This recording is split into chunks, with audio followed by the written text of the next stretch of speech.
The pick is in.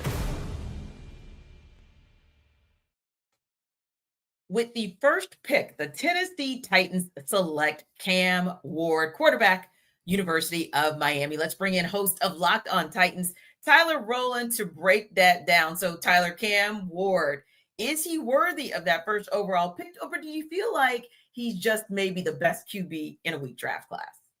Well, I think both of those things are true. He is the best QB in a weak draft class, but I also do think he is worthy of the number one pick. Now, is Cam Ward the certified number one overall pick like Andrew Luck or Joe Burrow or Trevor Lawrence were when they came out? No, but have any of those quarterbacks won a Super Bowl? No, it's the quarterbacks like Patrick Mahomes, who was not drafted and wasn't the certified number one overall pick. So I think it's actually historically a better thing that Cam Ward isn't such a solid number one overall pick. But look, you watch the tape on Cam Ward, he has everything you want. He has a talented arm. He has the ability to throw from a bunch of different angles with his arm, and he has a generational knack for playmaking and creating out of structure, which is what all the top quarterbacks in the NFL do nowadays. So you take the on-field talent, you compare it or combine it with the off-field intangibles that Cam Ward brings to the table as a leader who's been to multiple schools and always endeared himself to his teammates in the program. He's a great person. He's a great player, and that makes him absolutely worthy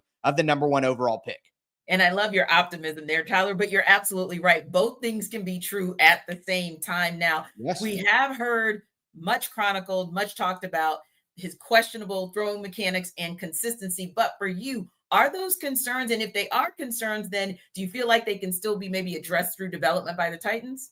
Yeah, certainly. I think he can clean up the footwork, and that's going to lead to more accuracy. The feet and the upper body are obviously tied together. But I think overall for Cam Ward, it's just cleaning up the decision-making. He has that generational playmaking talent, but at the same time, he's made some very questionable decisions in college and put the ball in harm's way. I don't think lacks at the NFL level. So the footwork and the accuracy, I think that'll come together because he's a hardworking guy. What I want to see improve is the decision-making and having the correct balance between, hey, I'm going to make the huge play and put on the Superman cape, and hey, I need to live to fight another day here. You got to know when to hold him and know when to fold him. And that's the real development I want to see from Cam Ward at the next level.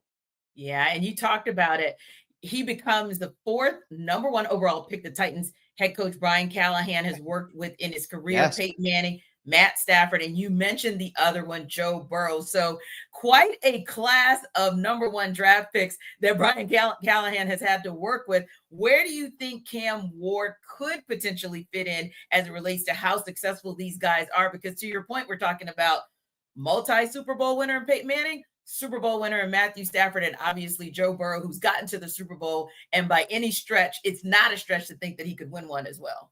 Yeah, no doubt about that. I think it's a great level of experience for Brian Callahan, and things didn't go very well last year, but the Titans quarterback play was very, very poor. And I think Will Levis wasn't a fit for what Brian Callahan wants to do. Brian Callahan is a spread, West Coast style offense. He wants to get the ball out quick. He wants to be on time. He wants to be accurate and precise. And all the things that you see Joe Burrow do in the Cincinnati Bengals offense. That's not Will Levis's game, but it is Cam Ward's game with his arm angles and his quick release. And he's so good in the short to intermediate areas of the field, especially over the middle of the field. He can kind of read the zones and fit the ball into tight windows. That fits perfectly with what the Titans want to do on offense. So I think from a schematic standpoint, the fit is absolutely fantastic. And then you add in that playmaking knack that Cam Ward brings to the table. It can take him to that next level of quarterback, which the Tennessee Titans have not had in quite some time.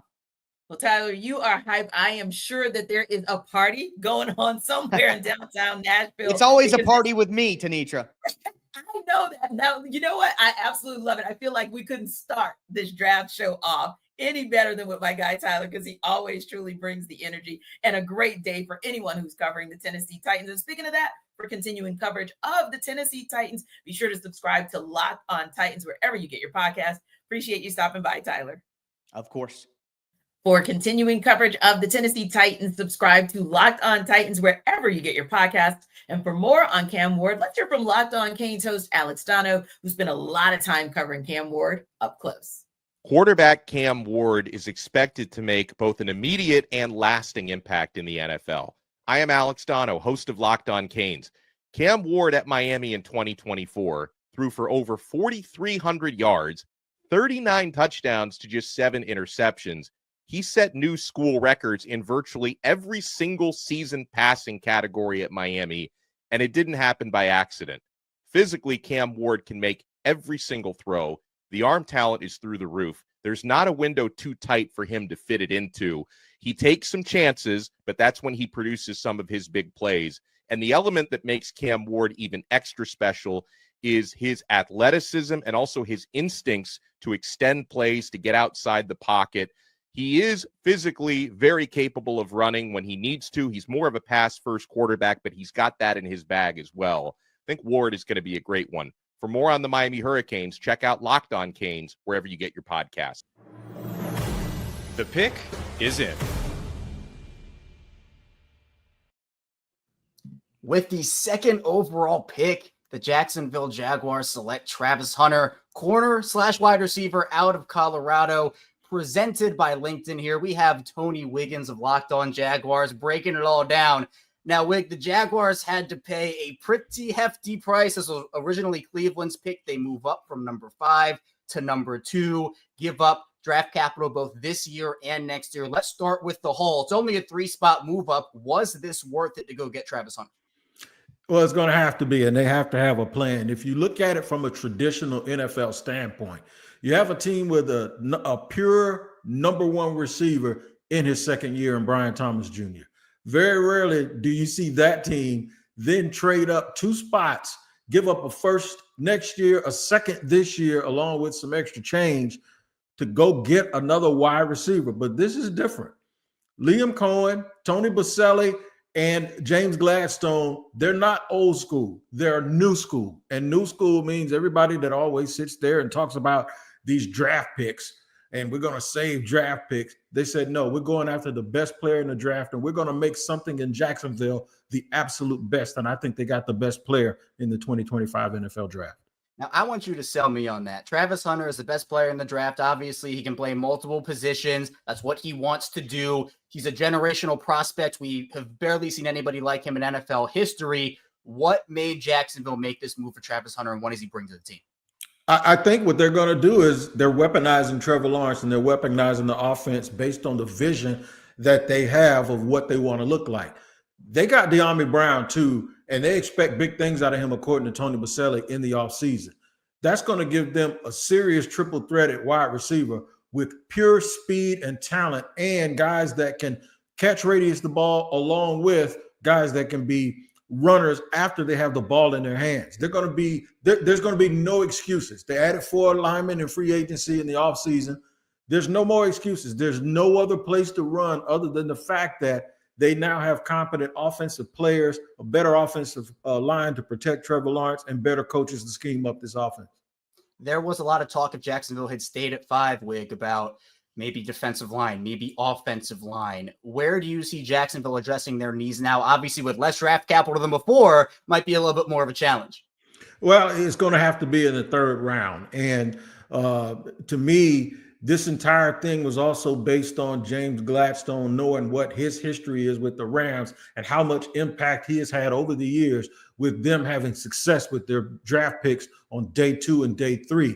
And I think that gave them the confidence in this particular draft that people said didn't have a whole bunch of big time talent at the very top. Let's get the best player, and then I'll do what I normally do, and I'll address all of that other stuff later. We can get Jamari Caldwell in the 3rd round, maybe. We can find other guys in the 3rd round that we can develop. And not only, we've added now talent to the top of our football team, we injected a whole bunch of talent into the middle and the bottom of our football team. Now we're going to find guys that are the correct picks for this team with the limited picks that they have left, and see if all of these things can come together and rise this ship out of purgatory. And that's where they've been, in NFL purgatory, for most of their existence. Jacksonville got a big-time talent. And for continuing coverage of the Jacksonville Jaguars, be sure to subscribe to Locked On Jaguars wherever you get your podcast. For more on Travis Hunter, let's hear from Locked On Buffs, who spent a lot of time covering Travis Hunter up close. Colorado two-way star Travis Hunter is the most versatile NFL draft prospect we have ever seen. I'm Kevin Borba, host of Locked On Buffs. An NFL team who's getting Travis Hunter isn't just getting someone who could be a top-tier corner. They're getting someone who could be a top-tier receiver. Yeah, you heard that right. On any given down, he could go shut down a team's top receiver, or he could go burn the best corner in the NFL. It's just what he does. He played over 2,600 career snaps at Colorado alone. And this past year, he won 8 major awards, headlined by the Heisman Trophy. If you wanted an even better endorsement than mine, well, Deion Sanders himself said that Travis Hunter at this age is better than he was. So I think that's quite the endorsement from one of the legends of the NFL itself. So if you want more Colorado Buffaloes information, go check me out on Locked On Buffs and make sure to subscribe wherever you get your podcast. The pick is in. With the third pick, the New York Giants select Abdul Carter, edge, Penn State. Let's bring in Locked On Giants host Patty Traina to break that pick down. So, Patty, just about every mock draft, especially the last few weeks, had Carter going to the Giants. But for you, was this the right pick in essentially a do or die year for head coach Brian Daboll and GM Joe Schoen? Yeah, absolutely. I think the last thing you want to see them do is reach for a player, specifically a quarterback, even though they desperately need a quarterback. The last thing you want to do is reach for one because, look, that's what got them into this mess to begin with. If you go back to 2019 with them reaching for Daniel Jones at pick number 6. So absolutely, you go best available. You help that defense, which, by the way, wasn't horrible last year, but it could use a little bit more firepower. And now they've got that in Abdul Carter. And put a pin in that one, Patty, because I am coming back to that question around the position of quarterback. But as you mentioned with Carter, an outstanding pass rusher, elite initial quickness, what's the biggest upside for you that he brings to this Giants defense? Position flexibility. I mean, this is a guy who last year played on the end, defensive end, and he was very dominant, but he also could play off-ball linebacker. So there's any number of ways that I think the defensive coordinator Shane Bowen can deploy him. You know, he could have, people ask me all the time, can they get him and Kayvon Thibodeau and Brian Burns on the field at the same time? I think the answer is yes. They can do an amoeba defense. They can have, replace Micah McFadden with Carter on obvious pass rushing downs. So there's so many ways I think that they can do it. It's just a matter of how creative Shane Bowen can get. And also how much would Shane Bowen appreciate, and I'm sure will appreciate having that many tools in the toolkit to be able to use on the defensive side of the ball and really for those guys to be able to get after the passer. Now, Patty, no matter what the Giants did with the number 3 pick, it was always still going to come down with quarterback questions if they didn't go with a guy under center, which obviously they did not at 3. So, quote unquote, what about the quarterback is going to still be the lingering question. That's kind of what's still out there. And I got to ask you, do you think the Giants are done in this round with that question out there? I think there is a possibility that they will trade up. I couldn't tell you where. I think they've got to get ahead of Pittsburgh, who I think is 21st, I believe. But yes, I have heard that they are making calls. It might, depending on how far up they go, we could be looking at definitely the second round pick this year, possibly one of their thirds. And again, it depends on how high they go. It's either going to be that first third or pick number 99. And if they really want to sweeten the pot, throw in a pick for next year, because now, remember, they're competing with the Cleveland Browns for a quarterback. Cleveland Browns just got this whole big haul to move down with the Jacksonville Jaguars. So the Giants might have to dig a little deeper into their assets to move up if they want a quarterback. Yeah, Patty, this year we had a little bit more of that quarterback drama coming higher in the first round than maybe we did last year. But yeah, I got a sense that you're onto something, that maybe the drama, especially with those teams you mentioned, looking at where the Steelers are and kind of even some other teams that might be kind of looming in the outing, if you will, in the offing. Maybe the Giants are going to want to get ahead of them, figure that out fast. Appreciate the time, Patty. For continuing coverage of the New York Giants, subscribe to Locked On Giants wherever you get your podcast. And for more on Abdul Carter, let's hear from Locked On Nittany Lions host Zach Seiko, who spent a lot of time covering Carter up close. Penn State defensive end Abdul Carter is the best overall prospect in this year's NFL draft. My name is Zach Seiko, and I'm the host of Locked On Nittany Lions. What is a team getting in Abdul Carter? What makes him the best overall prospect? It's the versatility. It's the high motor. It's the football IQ. It's his game-changing ability. He can wreak havoc on any offense. Abdul Carter is the complete package. He checks off every single box. Do you have any injury concerns? Well, put those to rest, because Abdul Carter will play through just about any injury, as he did just that for Penn State late in the postseason. This guy does everything the team can ask him to. He can play defensive end. He can play linebacker. His specialty is just disrupting offensive game plans and getting after the quarterback. If you want someone that is relentless on the defensive side, if you want a franchise pass rusher for the future, you take Abdul Carter. For more coverage around Penn State football and other Penn State sports, make sure you subscribe to Locked On Nittany Lions on YouTube and wherever you get your podcast. The pick is in. With the number 4 pick, the New England Patriots select Will Campbell, offensive lineman from LSU, presented by LinkedIn. Here to talk about that with me is Nick Cattles, the host over at Locked On Patriots. And Nick, seems like it was Will Campbell for a lot of people at number 4. That's the pick the Patriots make. They protect their young quarterback in Drake May. Why Will Campbell over some others that were available? Number of reasons, Kevin. It got to the point where there was so much smoke, I started to not believe it. Like there was something going on. There was something weird happening. But yes, they've been talking about Will Campbell for a couple of months now. And there's plenty of reasons why. I mean, he's got the makeup of a player that Mike Vrabel loves, but it really starts with protecting Drake May. And this goes back years of just swinging and missing on tackles, drafting tackles too late, not signing the right tackles. It's been a mess for the Patriots at left tackle. So I think they felt, hey, we're going to stick and pick here at 4 because we feel very good about Will Campbell being that left tackle for the next decade. Now, whether or not they're going to be correct, we'll have to wait and see. But he checks a lot of boxes, Kevin, from makeup and finish and effort and work ethic and football intelligence and being a leader in the room. All of these things that Mike Vrabel has brought up, Will Campbell does, including playing, in their estimation, a premium position at left tackle. Now, you mentioned that the Patriots have swung and missed in the position for a little while now. You mentioned some of the things he brings to the table. Do you believe that Will Campbell can be different than those others that they've missed on? Well, look, I'm not an offensive line aficionado. I'm not going to break down the film and talk about hand fighting and all that good stuff, Kevin. But, from what I read, from what I've, heard and people that I've talked to, most people do feel like he can play left tackle. Now, the question is, can he be an elite left tackle? I think that would be a reach, no pun intended with the arm length questions. But I think he is somebody that can play at least average left tackle, if not above average left tackle. Usually when you're drafting 4th, you don't want to go for average to above average at left tackle. But with this draft specifically, with so many guys at that position having questions, I think they feel pretty good about it. So he's just got to solidify it. I mean, last year it was Vidarian Lowe. That was a debacle. Trent Brown before that, he was up and down, mostly down. They went out and they, traded for, they signed rather Chuks Okorafor, wanted to switch him to the left side. He literally quit football after week 1 last year. They drafted Caden Wallace in the 3rd round last season. They were going to swing him to the left side. He never got there, broke his fibula. So it's been a disaster at that spot. And really, Kevin, worst case scenario, if they've got to move Will Campbell inside the left guard eventually, I think they'll be fine with that. They just feel like they've got a guy who can play at a pretty high level on that offensive line.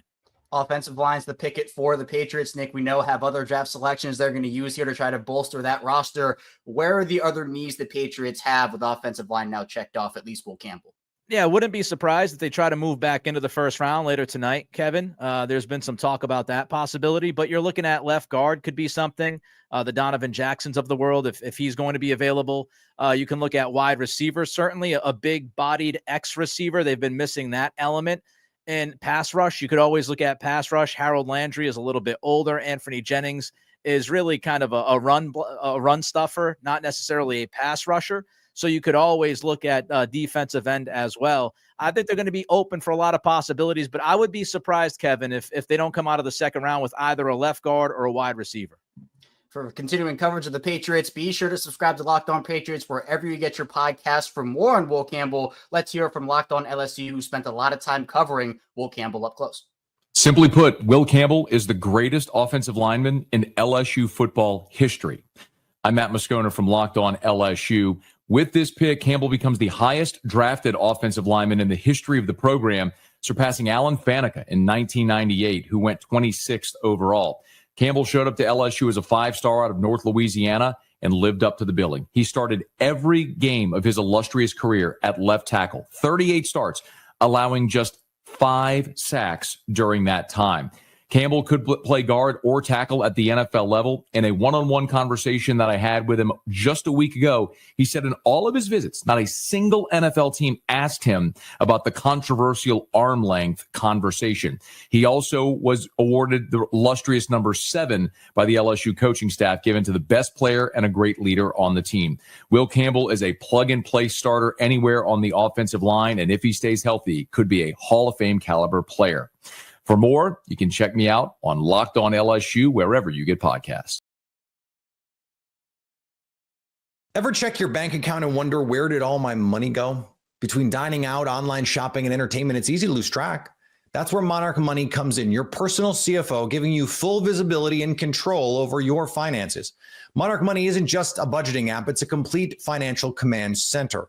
You can track all your accounts, investments, and spending in one place, so you stop just managing your money and you start building wealth. Instead of juggling multiple apps, you can use Monarch to check your finances, track spending, and even plan long-term goals. Managing money with your partner is smoother than ever. You can track shared and personal accounts, set goals, and stay on the same page without the stress. Take control of your finances with Monarch Money. Use code LOCKEDONNFL at monarchmoney.com for 50% off your first year. That's monarchmoney.com, code LOCKEDONNFL for half off your first year. The pick is in. With the 5th pick, after a swap with the Jacksonville Jaguars, the Cleveland Browns select Mason Graham, defensive tackle, Michigan. Let's bring in Locked On Browns host Spencer German. Spencer, first off, how do you like the move by the Browns that essentially have him empowered to select a quarterback this year, next year, now with them owning 3 of the top 36 picks, of course, including this one, and 33 and 36? Yeah, this is why we love draft night, right? You kind of come in with a plan. I think I recorded a short that was all set for Travis Hunter to be the pick, and then they throw you for your loop. So I always knew that trading back was on the radar for the Browns, and I think it just has a lot to do with where they're at as a team right now. In a rebuild, trying to sort of figure it out on the fly here. There's been a lack of talent sort of being added to this roster the last couple of years because they haven't had first-round picks, obviously, after the Deshaun Watson trade. So this feels like a smart move from the standpoint of, like, yes, they could have taken Travis Hunter, and I think it would have been a good move as well. Like, he could be a transcendent player in the NFL level, especially with Andrew Berry talking about him, like comparing him to Shohei Ohtani last week. Like, he would have been that type of guy. But this gives you a chance to now add 3 guys in the top 36, really fill out this roster and supplement it with talent that you need to sort of get yourself back to competing at a high level. So, yeah, I think there's some shock initially of like, man, we thought it was going to be Travis Hunter for a month, and now it's not. But once that wore off, the dust sort of settles on this. And I think Andrew Berry did maximize the value of this pick by getting all the draft capital he did. And frankly, as you alluded to, putting yourself in position to, if you don't get a quarterback this year, maybe finding that franchise guy next year in a class that's supposed to be even better. Yeah. And it kind of, when you're able to get that kind of capital and make those moves and shifts, it also puts you in a position where you really have more to work with, to your point, Spencer, both this year and even potentially for next year. And we know how difficult that AFC North is. So you need all of the opportunities to build your roster that you can get. Now, there have been some concerns about Mason's relatively short arm length, his ability to constantly create pass rush opportunities. Those have both been raised. But for you, what are most of the strengths that you've really looked at and said, hey, I like that about Mason Graham? What are some of those areas where you feel like maybe he can develop a bit more? Yeah, I mean, I think the first thing that stands out on the tape is just like high motor, really physical, really aggressive, and that's a perfect fit. Andrew Berry, we heard him speak a little bit ago on the pick, and he used the phrase Mason Graham, it fits our DNA, like what we want to do on defense. Jim Schwartz is here. He loves to rotate guys in and out, but he loves guys who are going to be aggressive. They don't want guys that have to think about what they're doing. They want guys that can just go and attack, and that is Mason Graham to a T. I think there's so many moments throughout his college career that you can point to, but just this past season, like the Ohio State game, his ability to wreck the game plan sort of single-handedly. I know there were some other good players in that defensive line for Michigan, but I mean, he was a force. You see that throughout his tape. So I think it makes sense to add somebody like that, especially alongside Myles Garrett. There'll be some room to improve. You mentioned some of the physical traits maybe not being 100%, but I don't look at that as something that's like overly concerning. Listen, it's NFL talent, so you're not going to just be able to feast the way that you did. But I think what's nice for him is he comes into a situation where Myles Garrett gets most of the attention, and that's going to allow him early on in his career to be able to have an impact and make an impact pretty quickly. Yeah, I was thinking the same thing. Like you have a Myles Garrett, so he's going to be double, sometimes triple team. That gives Mason Graham an opportunity. Also, Spencer, it gives him an opportunity to learn from one of the best, if not the best, to do it for going on a decade. So yeah, you got to love that pick, and you got to love that the Browns kind of have an eye for that type of talent. That certainly has worked for them, and being aggressive is seemingly going to work for them, I think, in this first round. But speaking of that, do you really think, with some of the holes that they still have to fill, that they're done for the night? It's a loaded question because I think it's complicated. I mean, these things are fluid, right? Any draft night is. I sitting here right now, I'd probably tell you I do think they're done for the night, and they're going to sort of stand pat and then see what the situation kind of looks like tomorrow. You have the 33rd pick to start off the second round. And so, you can kind of sit back and survey and see who's left, and you get maybe the best player of what's left, right? Like there's that could be how it plays out. But I do think, like, if the right trade presents itself, if the right player is there and he slips potentially into like the mid-20s, I could see Cleveland being aggressive and trying to go up and get somebody, especially considering the draft capital that they just added tonight and having that second round pick. You're still going to make a pick early on tomorrow. If you trade one of those and maybe package it with something else, maybe one of their third rounders they have this year. Clearly, they have been the team of the day in terms of making moves. They made the move before the draft started, and then they made the move when the draft did start too. So I wouldn't put it past Andrew Berry to consider all his options. That said, the Browns have only really traded up one time to draft a player in Andrew Berry's tenure. So I'm not betting against it, but if the right player falls, I definitely think it's on the table. Yeah. And there's still some interest and some intrigue in whether or not, to your point, they're going to make that type of move.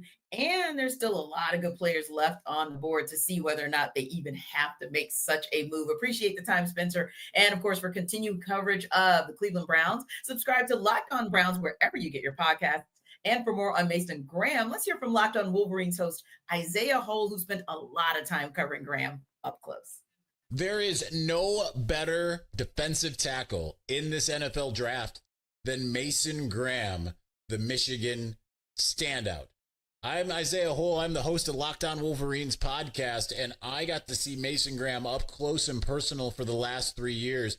And listen, coming out of Servite in Anaheim, California, he had a big wrestling background, and that translated in a big way. He's a guy who can play both the run and the pass. He's a definite run stopper, but he can get that penetration. Might be the best defensive tackle Michigan has ever had, and that's a storied program when it comes to those interior tackles on that side of the ball. So many have come through the program, and he might be the best. He's got the ability to shed those offensive linemen unlike anything that you have ever seen, and there's a reason why NFL teams have been salivating over him. And let me tell you, he is an absolute he's a pleasure to watch. That's the best way I can put it. For more, you can check us out over on Locked On Wolverines. Subscribe to Locked On Wolverines wherever you get your podcast. The pick is in. With the number 6 pick, the Las Vegas Raiders select Ashton Jeanty, running back out of Boise State, presented by LinkedIn. Here to break this down with me, it's your boy Q, the host over at Locked On Raiders. And Q, seemed like this was a pretty big possibility for Las Vegas. Felt like this was the spot everybody had him going. Now that it's a reality, how are you feeling about the pick?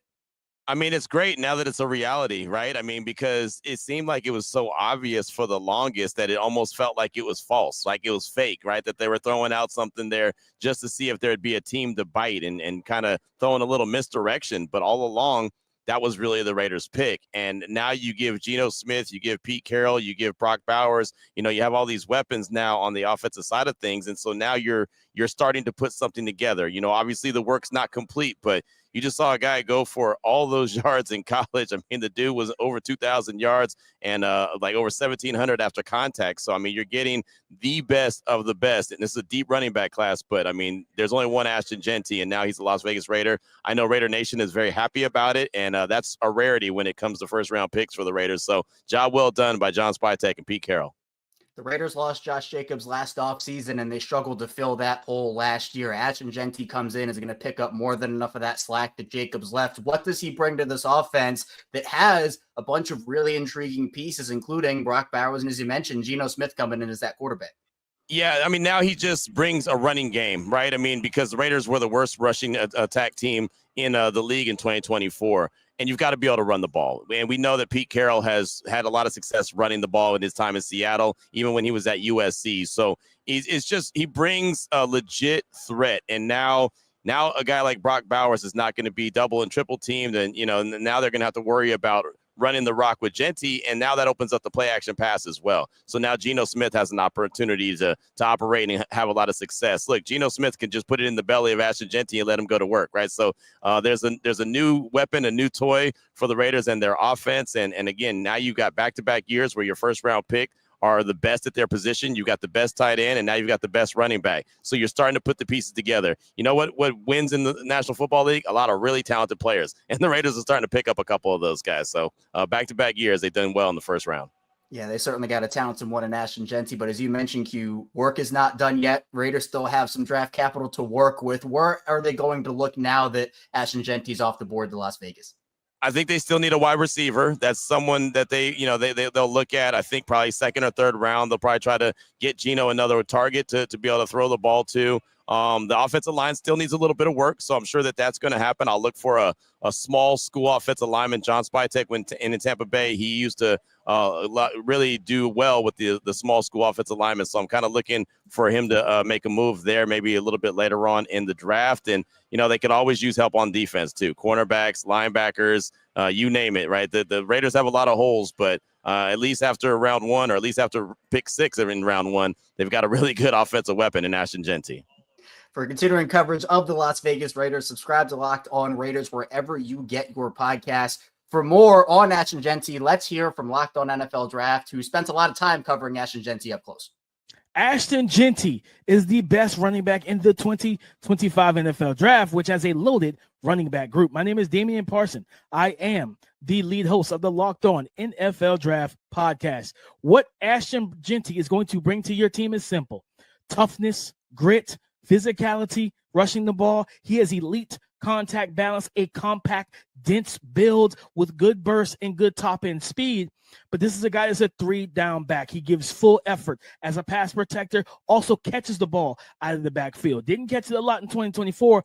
Go back and look at 2023. He had nearly 600 yards receiving. He has the vision, the patience, the strength to carry a rushing offense. So if your team needs an RB1, a bell cow, a 3-down player, look no further than Ashton Genty. And for more NFL Draft prospects, go subscribe to the Locked On NFL Draft podcast wherever you get your podcast. The pick is in.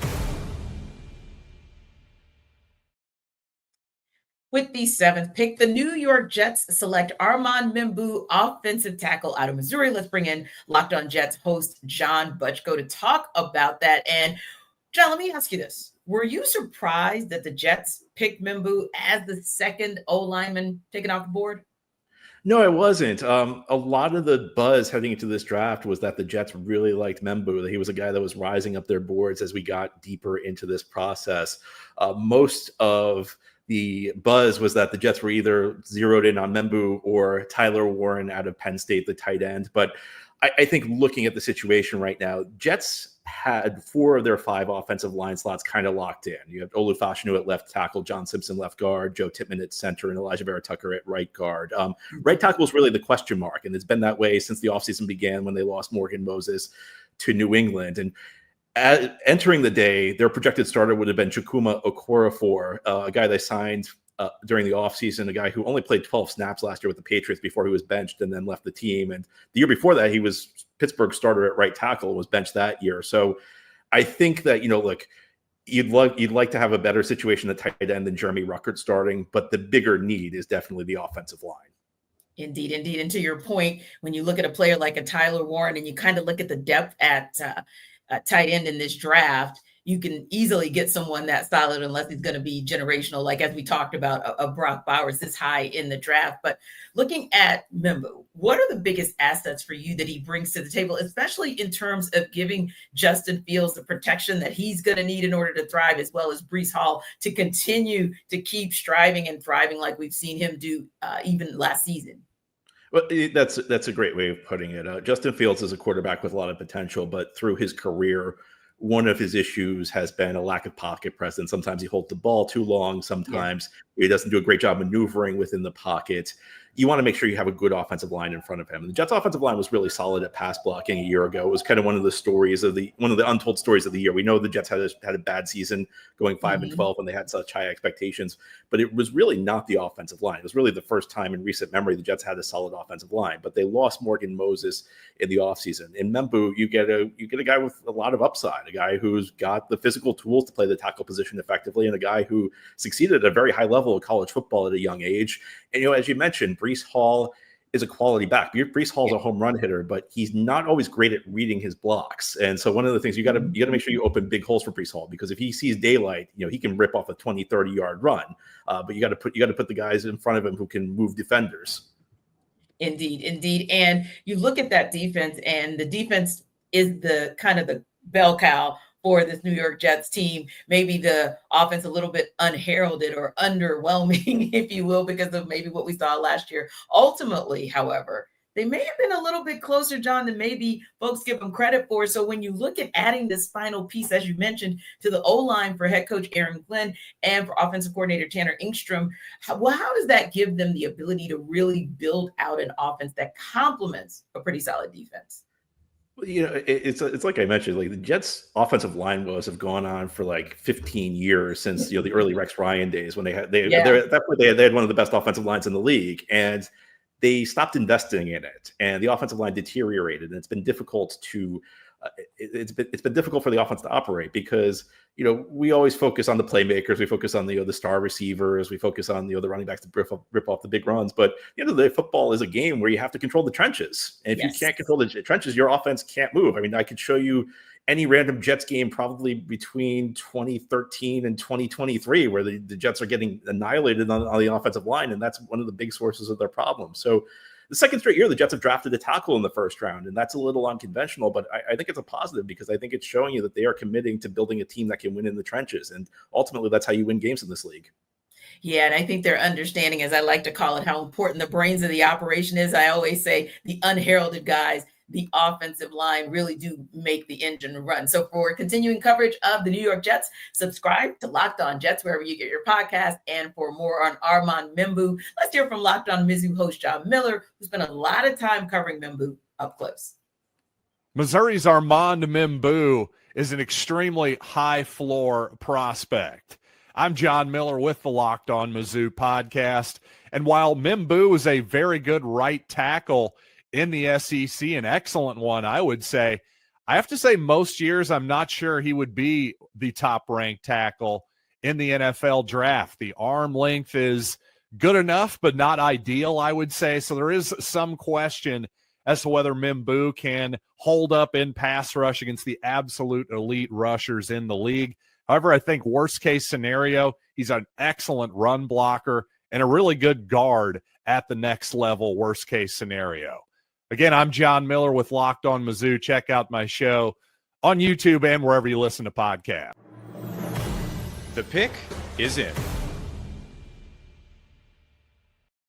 With the number 8 selection, the Carolina Panthers select Ted McMillan, wide receiver from Arizona, presented by LinkedIn. Here to break down this pick with me is Julian Council, the host over at Locked On Panthers. And Julian, Ted McMillan, an intriguing prospect. I know that some people love him, other people not so much. Where are you on Ted McMillan?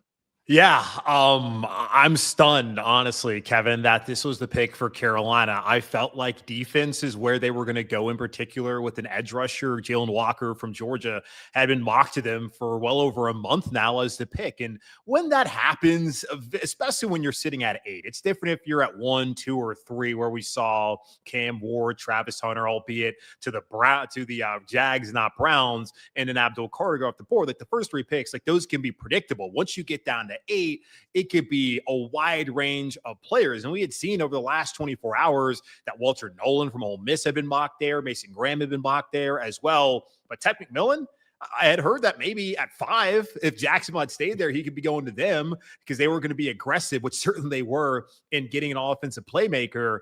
I did not expect this to be the pick for Carolina. It feels pretty clear to me, just based off of how long it was taking for the pick to be in after all those picks were going pretty rapidly, especially for a night one, that Dan Morgan, the Panthers GM, was trying to trade out of that pick. But clearly, whatever offers they were getting just weren't good enough for them. So they decided they were going to stay put and they were going to take a player who can help Bryce Young in a pivotal year 3 here, kind of in 2025.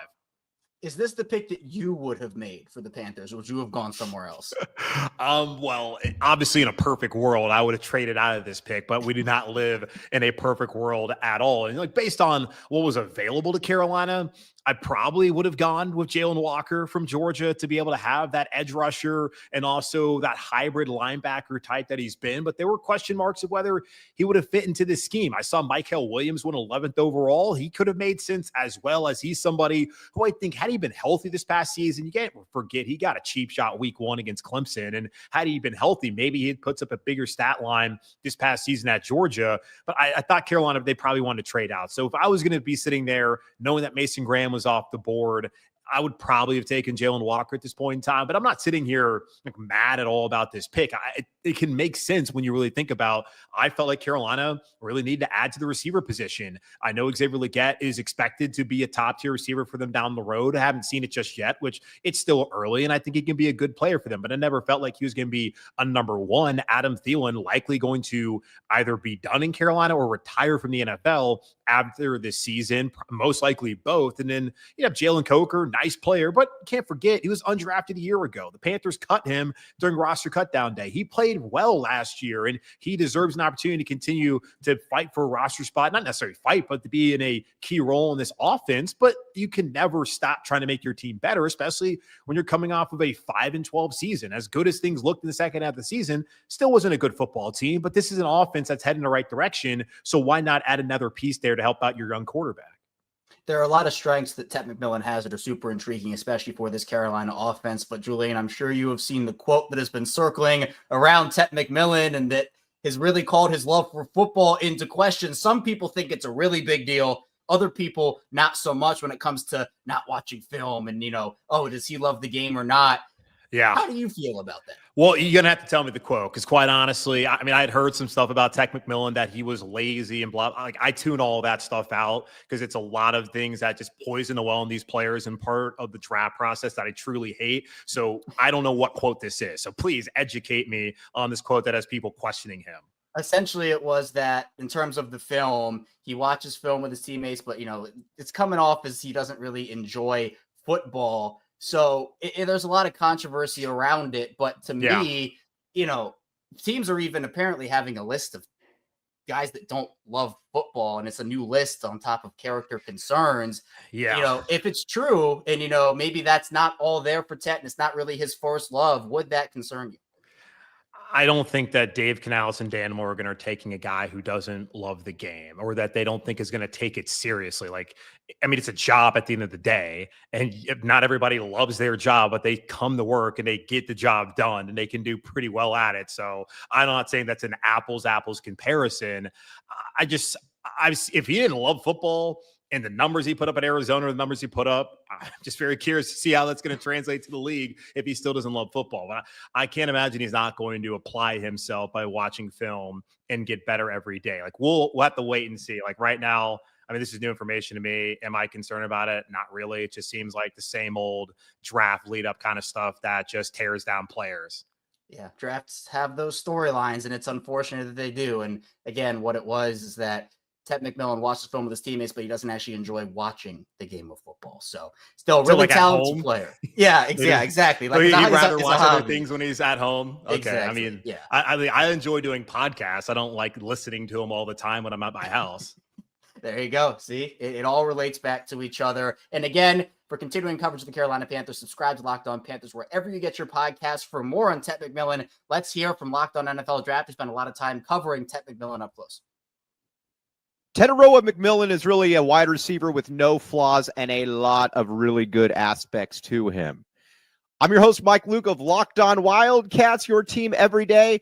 Teteroa McMillan is 6'5" and has the proverbial catch radius that everybody wants. He can go up and he can get the football. He's an incredibly smart football player as well, and his ability to run after the catch is incredibly underrated. Coming in at a legitimate 6'5", also a great guy. This is the kind of player that projects as a number one wide receiver in the NFL. People talk about Mike Evans. I think that's a decent comparison. Both big-bodied, both can go up and get the ball. But either way, worst-case scenario, Teteroa McMillan is going to be an awesome number 2 and quite possibly a very good number 1 for whatever team they get. I'm Mike Luke, host of Locked On Wildcats. Subscribe and follow us and listen wherever you get your podcasts. Did you know your Fire TV is also an Xbox? Turn any TV into your gaming and entertainment hub with Fire TV Stick 4K devices. No console required. Just grab your paired controller, subscribe, or sign into Xbox Game Pass Ultimate with EA Play included, and you're ready to play. Dive into hundreds of premium titles from EA Sports College Football 25 to Call of Duty Black Ops 6 and Avowed as easily as you stream your favorite shows. It's gaming made simple, and it's all on your Fire TV. Play high-quality Xbox games at a fraction of the cost of a console. Already have a console? A Fire TV Stick 4K device is more affordable and easier to travel with, allowing you to take you or your kids' games wherever you plug in. Head to Amazon.com/Fire TV Locked On to get started. Xbox Game Pass Ultimate subscription and compatible controller required. Available on select devices, including Fire TV Stick 4K, 2nd Gen, Fire TV Stick 4K Max, 1st and 2nd Gen, and Fire TV Cube, 3rd Gen. The pick is in.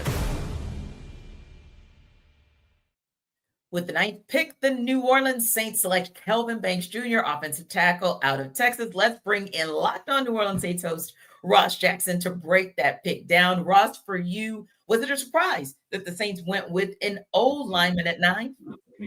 No, absolutely not. I mean, look, new head coach Kellen Moore is all about building from the inside out. It's been the mantra this entire offseason. General manager Mickey Loomis brought it up again during his pre-draft press conference. He's a Philadelphia Eagles former offensive coordinator, had a great offensive line with Philly, had a phenomenal offensive line with Dallas as well. Now an opportunity to build that offensive line here in New Orleans and get things started with his offense and his system. This was the pick that we, not just the position we expected, but actually the pick that we expected over at Locked On Saints. So this is no surprise at all. This is the mechanism to building a winning team, is to build in the trenches. Indeed, indeed. And while Banks Jr. is known for his run blocking ability, Ross, there have been some questions about his struggles in pass pro. So does he have enough of a base for you, for offensive line coach, Saints offensive line coach Brendan Nugent, to really kind of work with and develop? Yeah, I think so for sure. I mean, this is a young guy that's really athletic, maybe not as athletic as some of the other top offensive linemen in this class, but certainly was a player that we knew was going to go a lot higher than maybe the media board suggested and the media mock suggested. And he's somebody that immediately comes in, as you mentioned, polishes a run blocker. That's kind of going to be the game here in New Orleans. The Saints have no resolution at this moment in terms of who their quarterback is. And so if they're going with a young quarterback, expect the Saints to run the ball a lot in 2025. And so having these stud offensive linemen that help them kind of figure things out. I expect Taliesin Fuanga, last year's first-round pick, to probably move back to his natural position at right tackle. Potentially here you can see Kelvin Banks Jr. slotting in at left tackle, his natural position where he played 42 games over in Texas. But we'll see which direction they go. The idea here is you get another offensive line, you figure out who your 5 best guys are, and you get them out there. And so he's going to have to make some of that development in the pass game, but he's not as raw as, say, a Trevor Penning was a few years ago back in the 2022 NFL draft when they took him along with wide receiver Chris Olave. So a little bit more to work with, and somebody that has been one of those players that has just gotten better and better and better. And here's the other thing too, durable. Hasn't missed one. He missed one game, and it was just that SEC championship game at the end of the season. That was the first game that he's missed since high school. The New Orleans Saints had a ton of injuries on the offensive line last year. Kevin Banks will be a very welcome departure from that story. Yeah, and you think about, Ross, all of the commentary that was around when Kelvin Banks Jr. wasn't able to make that game. It told you just how important he was to that Texas offense indeed. But you threw it out there, so I'm throwing it back at you. The Saints have a lot of holes to fill. including some question marks as to who is going to be under center for them, who's going to be QB1, if you will, when the season starts. Do you feel like that and some of those other holes to fill makes you think that maybe they're not done yet in this round? I think it's very possible that they're not done yet in this first round. Look, like you said, the biggest question mark is at the most important position, and that's quarterback right now. The Saints have a talented young quarterback in the room already in Spencer Rattler, but he was last year's draft selection. If the New Orleans Saints and new head coach Kellen Moore fall in love with the guy that they like towards the end of the back half of this first round, I would absolutely expect them to be in pursuit of a trade to get back up to go and grab whoever that quarterback might be. A couple of names to watch are going to be Ole Miss quarterback Jackson Dart, as well as Louisville quarterback Tyler Shuck. If one of those guys ends up being available late in this draft, expect the New Orleans Saints to start working the phones, trying to move up from that number 40 overall selection in the second round. And it's very possible, Ross, because obviously in watching the board so far, there really hasn't been any type of run on QB. So if the New Orleans Saints decide to go in that direction, at least as of now, it is trending favorably for them. Appreciate the time, Ross. For continuing coverage of our New Orleans Saints, subscribe to Locked On Saints wherever you get your podcast. And for more on Kelvin Banks Jr., let's hear from Locked On Longhorns host Jonathan Davis, who spent a lot of time covering Kelvin Banks Jr. up close.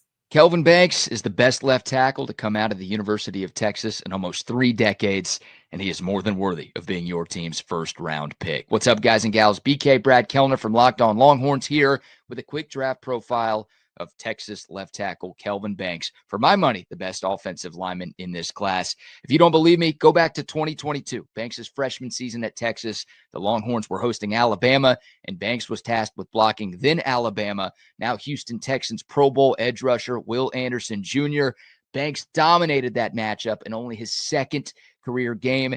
Anderson jumped off sides 3 or 4 times because he got so frustrated that he couldn't beat Banks. Banks won the Lombardi Award, the Outland Trophy, and was a first-team All-America last season with good reason. If you're looking for your team's answer at left tackle for the next decade, look no further than Kelvin Banks. For more on the Longhorns, subscribe to Locked On Longhorns on YouTube or wherever you get your podcasts.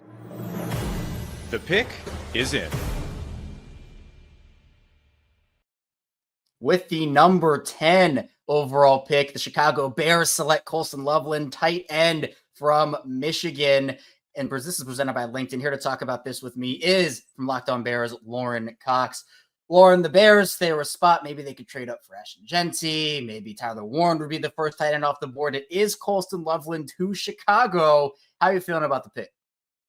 Yeah, I think Chicago was in a tricky spot at 10, and we knew they would be, where all of the different blue chip elite prospects were all off the board. So now you're kind of trying to take the best of the rest. And clearly Ben Johnson believes that Colston Loveland is going to be that guy. They see him like the Chicago's version of Sam Laporta or TJ Hawkinson that can open up the play action passing game a bit more for Caleb Williams, be a nice compliment for Cole Kmet, and feeling like, yeah, well, kind of just the best option out of the next tier of players. That there wasn't anybody that you love. There was no like obvious player that, oh, the Bears should have taken this guy instead. So you can be happy with a weapon like Loveland for Caleb Williams. And I think now you have a situation where we know last offseason, Lauren, the Bears tried to build out that offense around Caleb Williams, getting him weapons, signing Keenan Allen, and making sure that DeAndre Swift was in the fold. But Colston Loveland is a player. What are some of the strengths and weaknesses you see for him as he enters the NFL?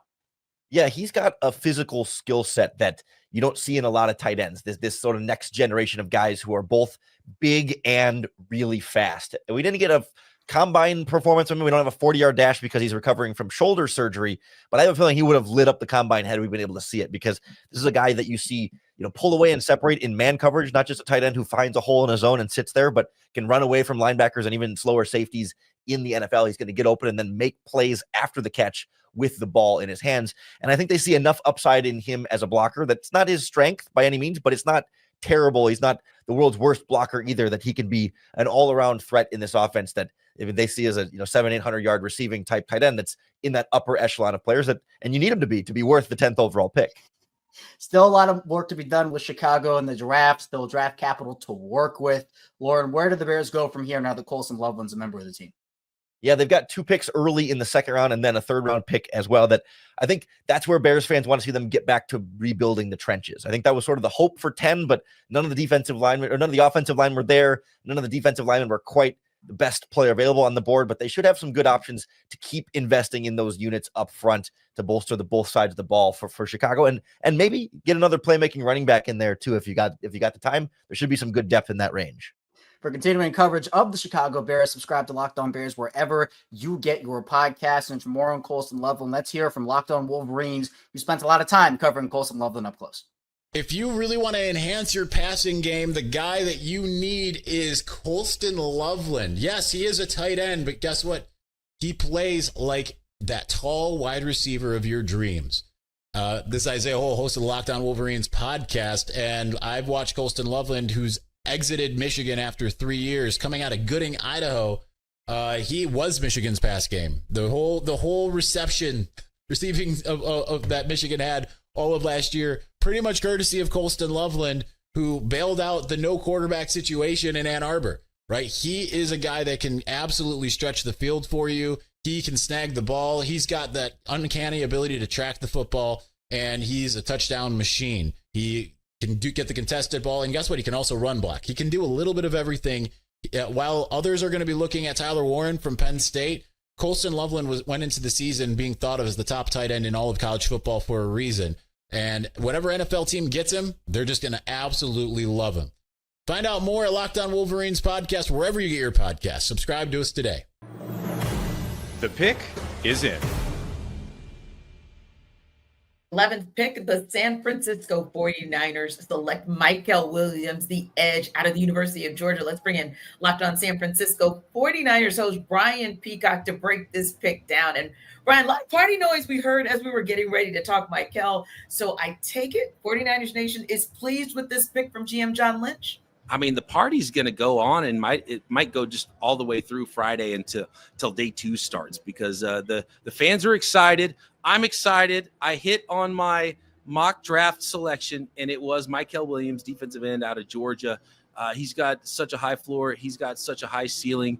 He's checked so many boxes in a draft where it's hard to find prospects that check a lot of boxes, and Michael Williams does. He's got height, weight, speed, 6'5", 270. He's a prototype defensive end that can stop the run, and it's important for the 49ers to have that player, because you can't – it doesn't matter how good of a pass rush you are if you don't get to 3rd and 8 in the first place. And Michael Williams can help you get there, and then he can get to the quarterback when it is 3rd and 8.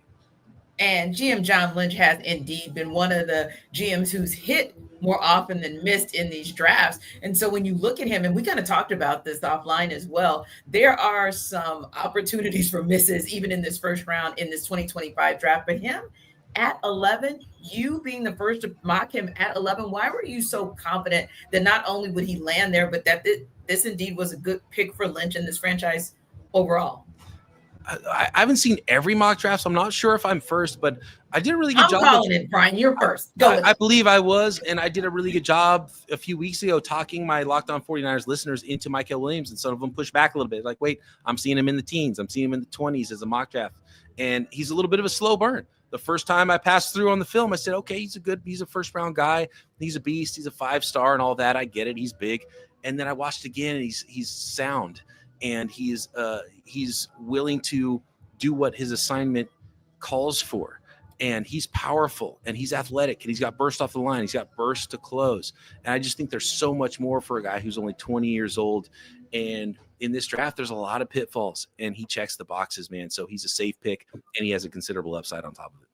And I got to tell you, Brian, just in covering him these last couple of seasons here in Atlanta, just obviously him being in Athens, he's scary good. In fact, we used to have a moment on our shows, our Locked On Bulldogs and our post-game shows called the Michael moment, because there were just freakish things that Michael Williams could do and did do that you just couldn't believe it. And so, yeah, we had a Michael moment. And I tell you, I do understand what the fans are saying, maybe some concerns that you had, especially if maybe you were being introduced to him in 2024, but the guy gutted it out. I mean, he had a grade 2 left ankle sprain during most of that season that he sustained in that Clemson game. He never really was 100%. And yet was still looking better than most that were on the floor. And you talked about it. It's because he's got a high floor. He's got a high ceiling. That's very, very rare. Tell me a little bit more about that. What does that mean to you when you see Michael and you say high floor and high ceiling?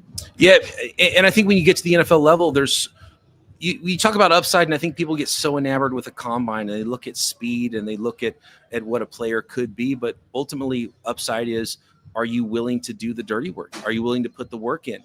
Character from the neck up is as much upside as what the 40 time tells you a guy is. And for 49ers fans, and man, I got to be honest, I was thinking back to another 20-year-old prospect that the 49ers drafted over a decade ago in Aldon Smith, who had condor wingspan and was a power player. And he was raw as rain in college as a 20-year-old, and came to the 49ers and developed. And you win more with power in the NFL than you do with speed. You don't just get clean wins in the NFL, whether it's as an edge rusher or a running back. You have to be able to run through arm tackles.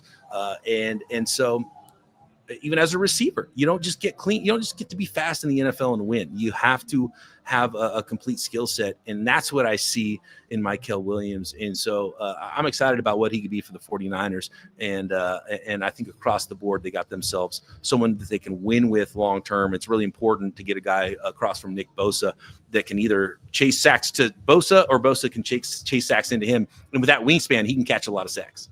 Yeah, and he's a young guy, 20 years old, a whole lot of potential ahead of him. Appreciate the time, Brian. For continuing coverage of the San Francisco 49ers, subscribe to Locked On Niners wherever you get your podcast. And for more on Mykel Williams, of course, let's hear from Locked On Bulldogs host Daniel Monroe, who spent a lot of time covering Mykel up close.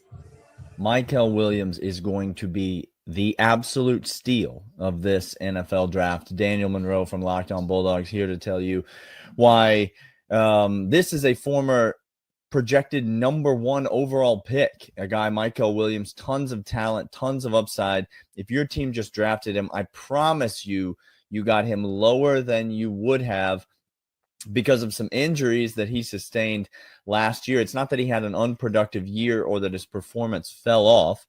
It's that he was injured for several games. It hurt his draft stock. There's no long-term injury fears. And so all you're getting is a guy who can absolutely come off the edge with a vengeance, rush the passer, stand up against the run, set an edge if he needs to in a defensive scheme. He can play with his hand on the ground. He can play with his hand off the ground. He's versatile. He can do a ton of things for you.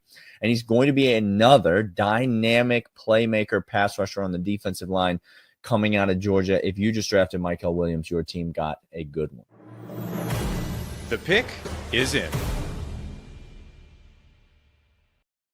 With the number 12 pick, the Dallas Cowboys select Tyler Booker, guard from Alabama, presented by LinkedIn. Here to break this all down with me is Landon McCool, one of the hosts over at Locked On Cowboys. And Landon, felt like Matthew Golden was that pick that was getting telegraphed for weeks and weeks. They go with Tyler Booker, who is an incredible player, didn't have the best combine, which I know in a lot of circles led to a lot of debates on where he actually would go. Dallas, second year. First, it was Tyler Guyton last year. Later, Tyler Booker goes earlier. What are your overall thoughts as this pick went down?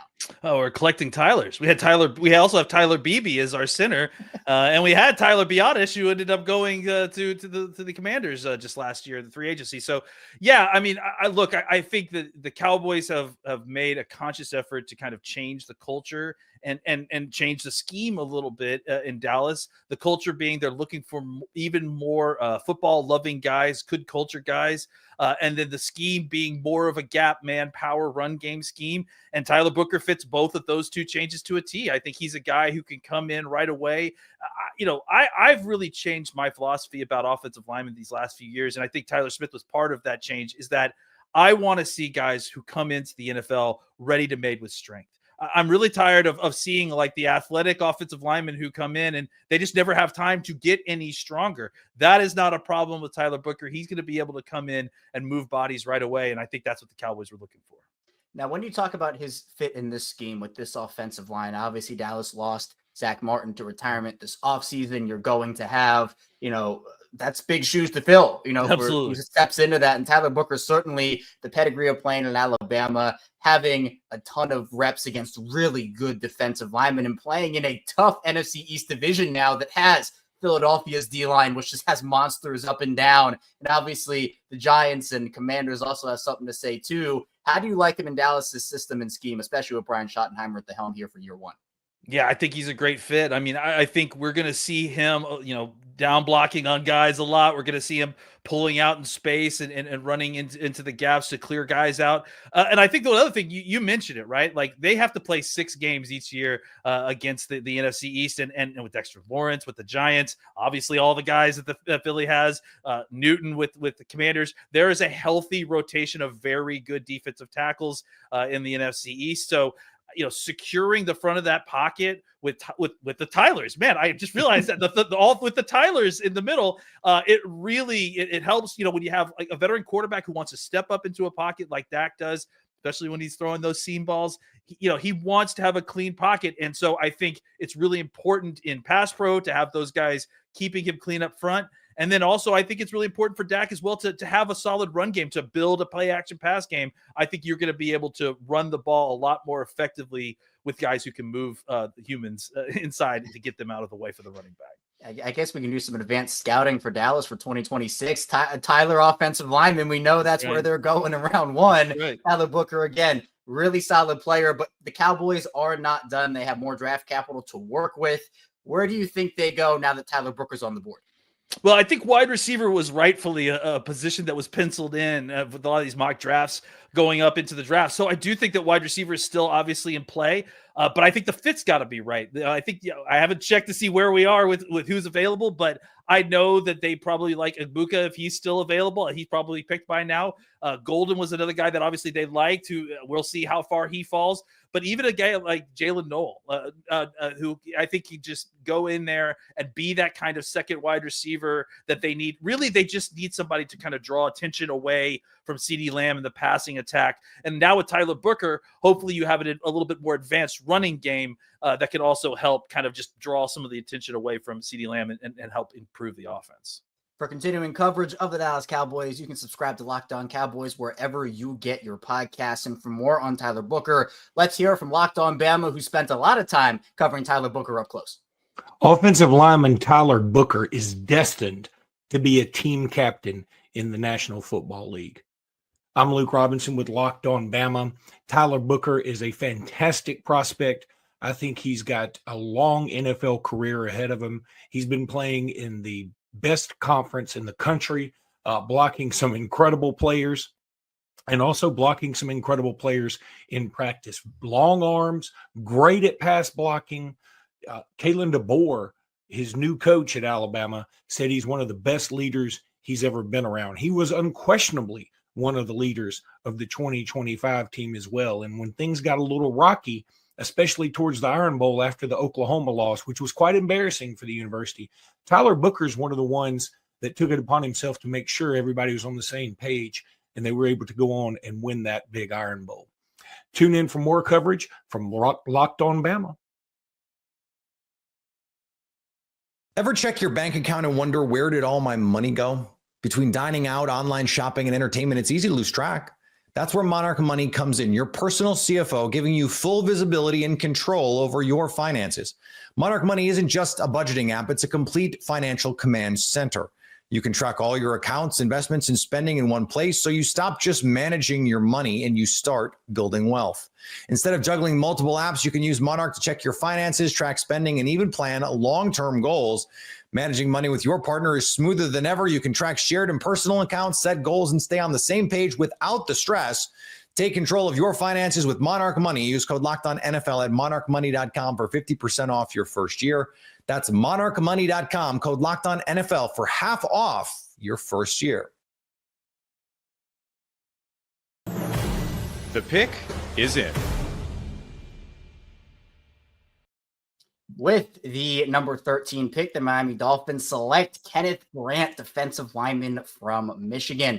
Presented by LinkedIn. Here to talk about this with me is Kyle Krabs, the host over at Locked On Dolphins. Kyle, appreciate you taking the time. Kenneth Grant was a popular name in mock drafts, a lot of differing opinions on where he was actually going to go, and a run on defensive lineman. Miami takes part in that with Kenneth Grant. How do you like the fit, and how do you like him in Miami's defense? Yeah, I think this is a great opportunity for the Dolphins to kind of take advantage of a big body defender that has some pretty rare athletic potential at his disposal, but the run defending profile is a pretty high floor player, and the Dolphins really had a glaring vacancy opposite Zach Sealer on that defensive interior with Christian Wilkins leaving the year prior in free agency, and then they replaced him with Calais Campbell in a snap rotation. It's a kind of an intersection of need. He was one of my 3 best available players for the Dolphins at that spot, and obviously leaning into the trenches. This is a team that last couple of years they've gotten punched in the mouth up front on both sides of the ball, and you like adding a 330, 340-pound anchor in the middle that can kind of help you change that a little bit.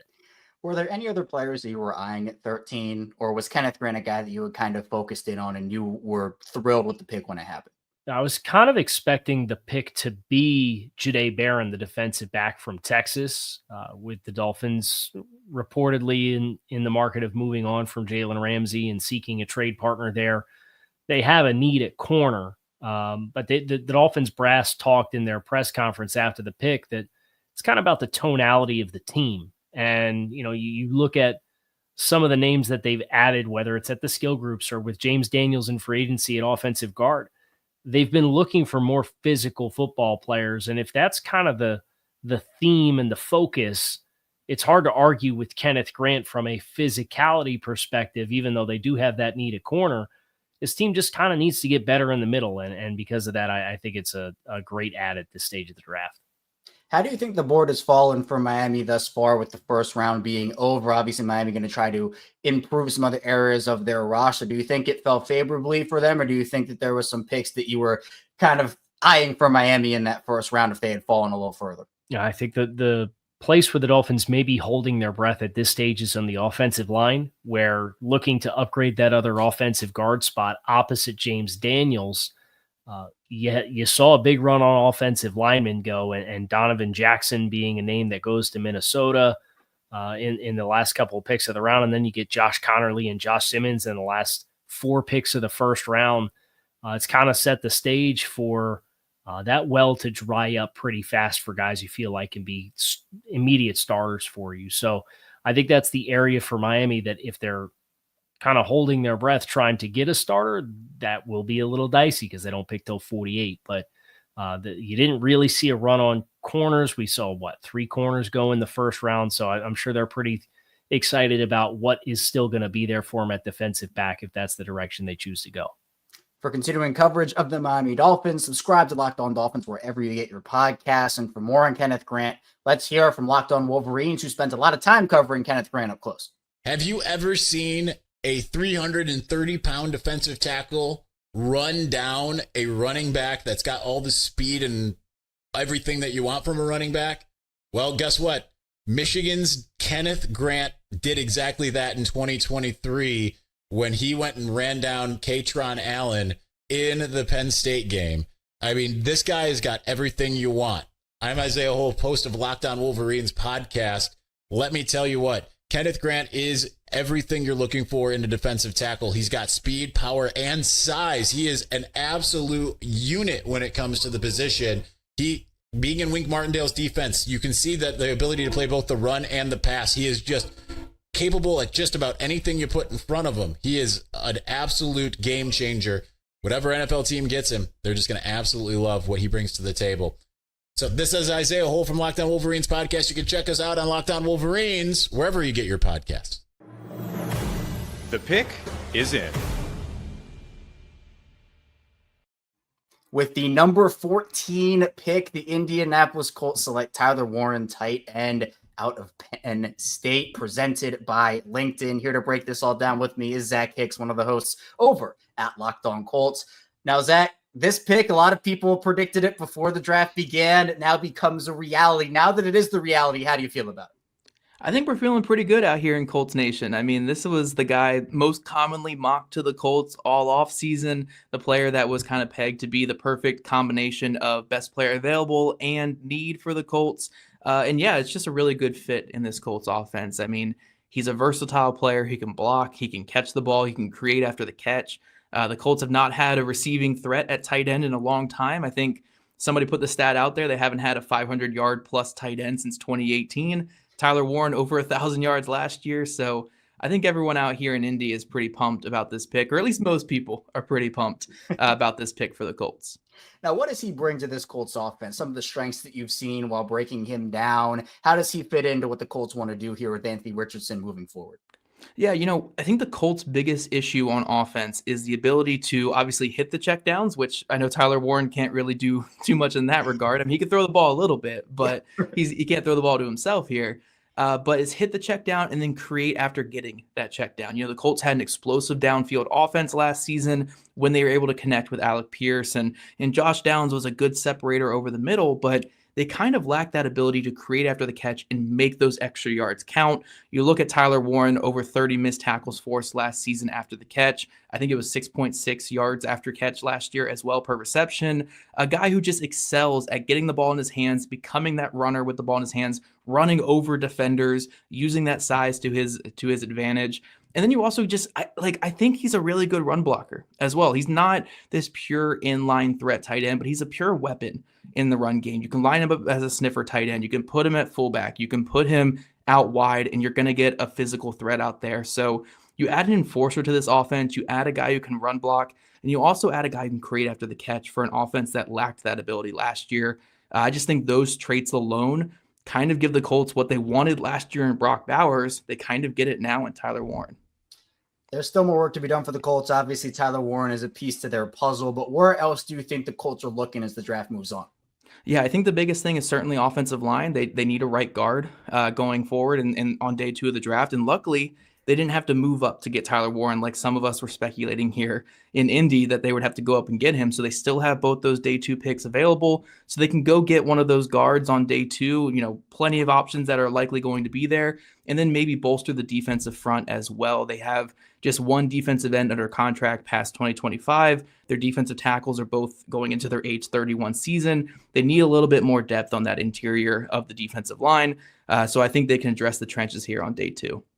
And for continuing coverage of the Indianapolis Colts, subscribe to Locked On Colts wherever you get your podcast. For more on Tyler Warren, let's hear from Locked On Nittany Lions, who spent a lot of time covering Tyler Warren up close. If you want that elite, all-pro caliber tight end in your offense, you take Penn State's Tyler Warren. My name is Zach Sako, and I'm the host of Locked On Nittany Lions. Tyler Warren is the complete player. He literally can do it all. In Penn State's offense, he was catching passes. He was running the football. He was taking snaps at quarterback. He was making the snaps. He would snap the football at center and go run a route after that, and even scored a touchdown on that play. You can line up Tyler Warren anywhere on the football field, and he will be productive. He can take over games. That is what you are getting in Tyler Warren if you are an NFL franchise. This guy can be the focal point in your offense. He can complement what your system does well.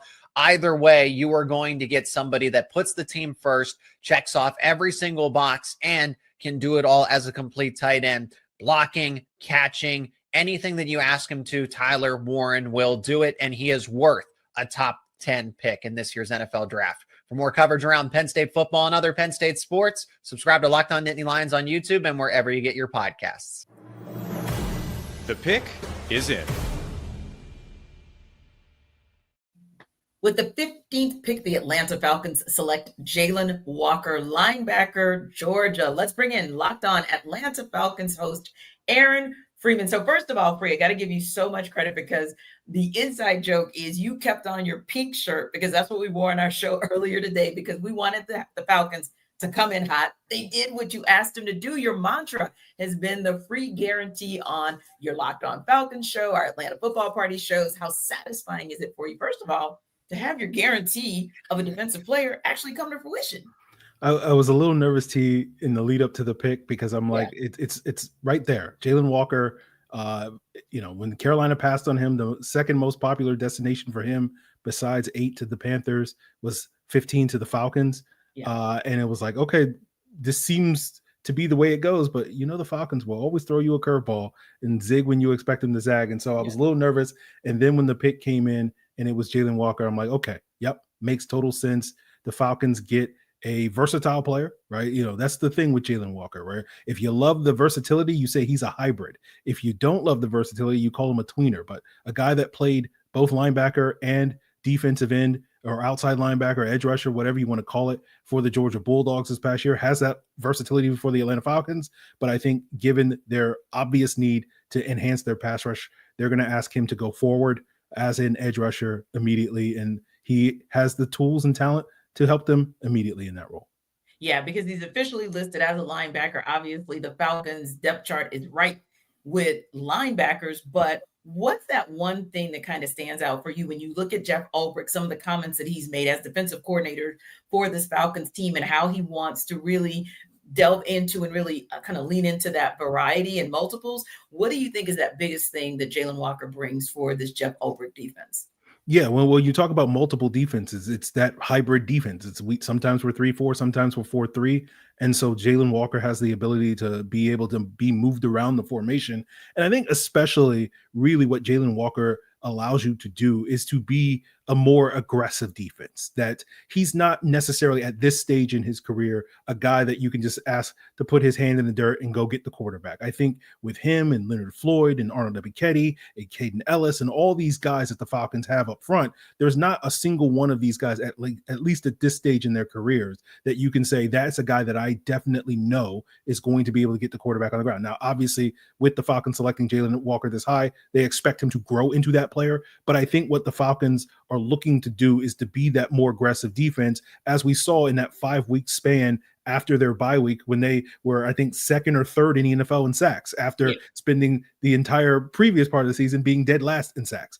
And what they did during that span of games was they unleashed Caden Ellis, they unleashed Arnold Ebiketie, and I think Jalen Walker and now Leonard Floyd have that ability to sort of the Falcons with their simulated pressures, their blitzes and whatnot, and putting 5, 6, 7 guys on the line of scrimmage and offenses not knowing where these guys are coming from, who's going to come. Jalen Walker fits into that sort of identity on defense. And that sort of, I think, is what is going to define this Jeff Ulbrich scheme with Jalen Walker on the team.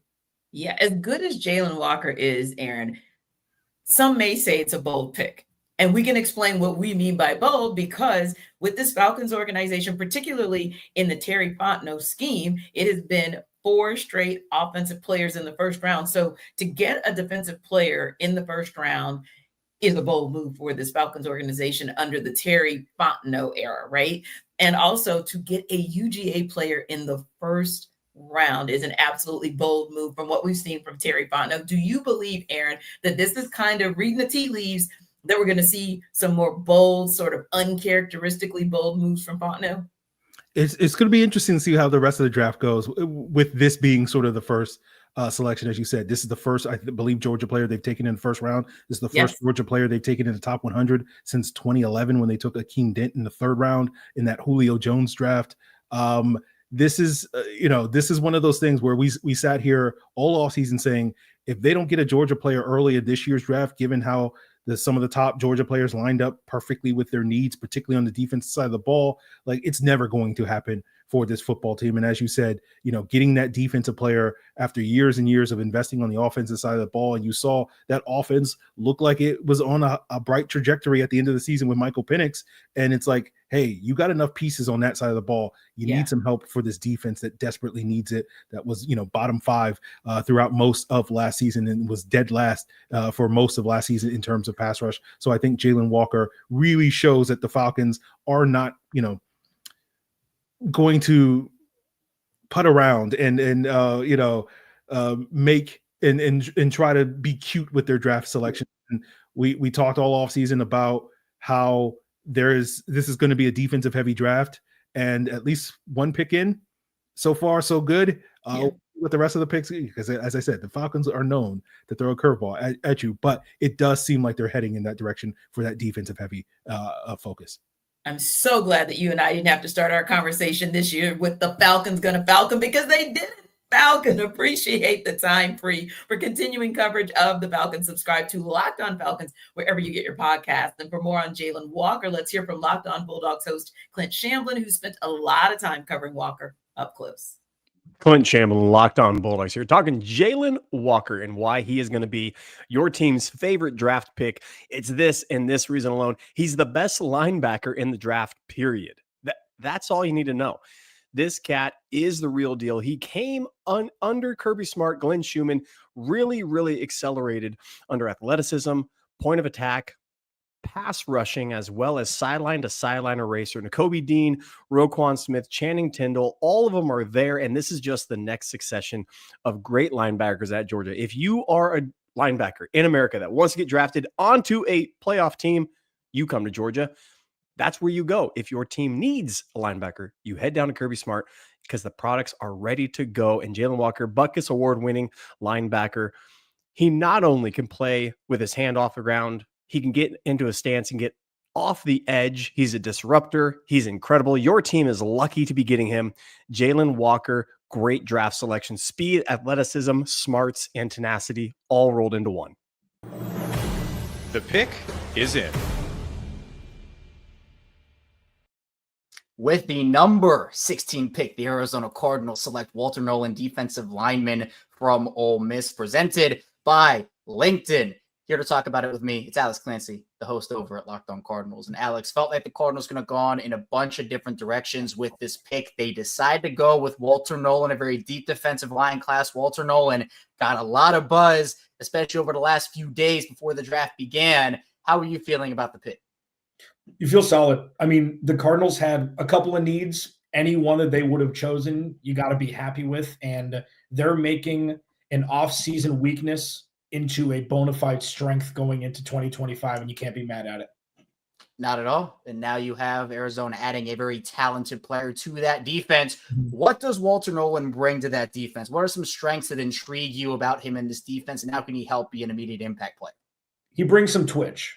You know, you've got Delvin Tomlinson as a run stuffer. You've got Calais Campbell who's done everything for 15 plus years. You got Darius Robinson who's kind of TBD still after being out for the majority of his rookie season. You've got Dante Stills, a former 6th round pick who's kind of led the charge in the interior defensive line. And that kind of tells you the state of the defensive line for the Arizona Cardinals over the last couple seasons. So he brings some youth burst in the interior to be able to collapse the pocket, allow the edge to do their job. And, all in all, if the dude can keep his head on straight, and I think he'll have no problem doing what the ecosystem Jonathan Gannon and Nick Rallis on the defense have instilled since coming over at the end of the 2022 season, he's going to be in a really, really good spot to learn, grow, and hopefully pop.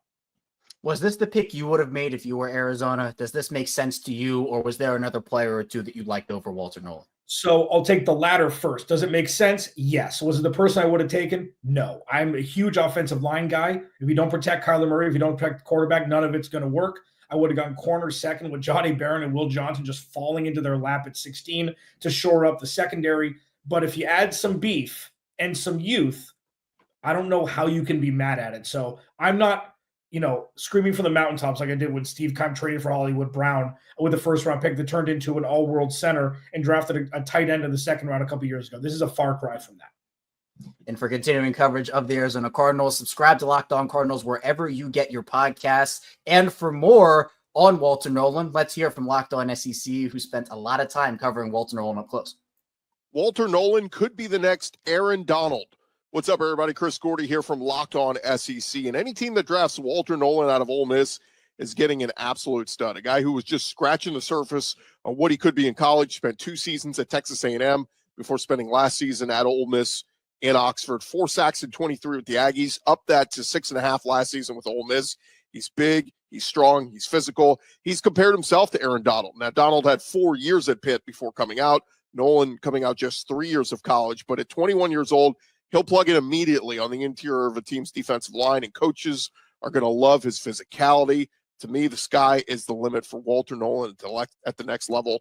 Don't be surprised if he ends up being a finalist for Defensive Rookie of the Year following next season.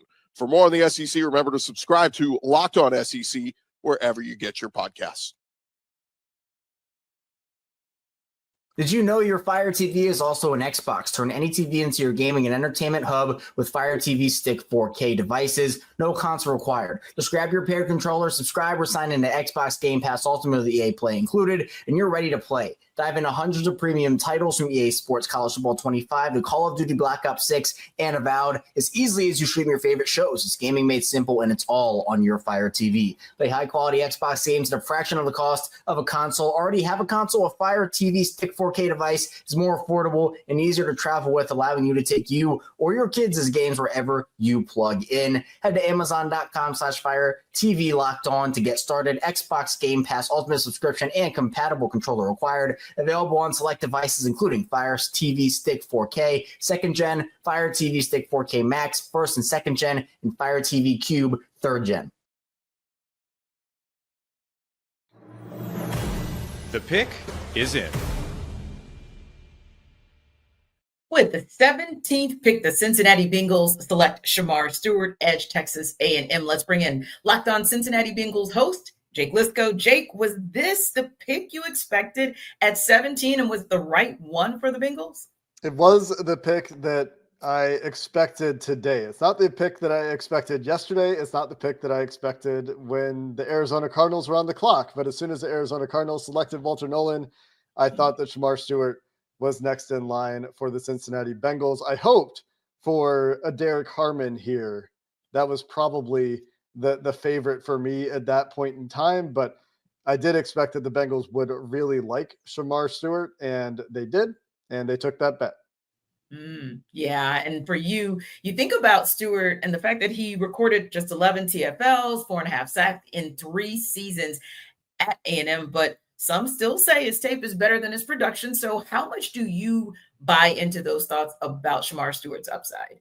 I think there is upside. I think that he didn't complete his athletic testing. And if we would have seen him do those agility drills and had a real understanding of what his athleticism was, it would be a much clearer picture to say, yeah, you can bet on those athletic traits. Those guys that are true 1 of 1 or 1% of 1% athletes, and talking about NFL level athletes in the first place, those guys you can bet on traits. But the Bengals have recently bet on a traits guy in Myles Murphy, and that was 10 plus picks later in the draft at the end of the first round. And they're still waiting to see if Myles Murphy is going to come around. And so when we see players that have this kind of production profile coming out of college, and you also see the skip in agility testing, yeah, the straight line athleticism is great. The 40 is awesome. The 10-yard split is awesome. The jumps were awesome.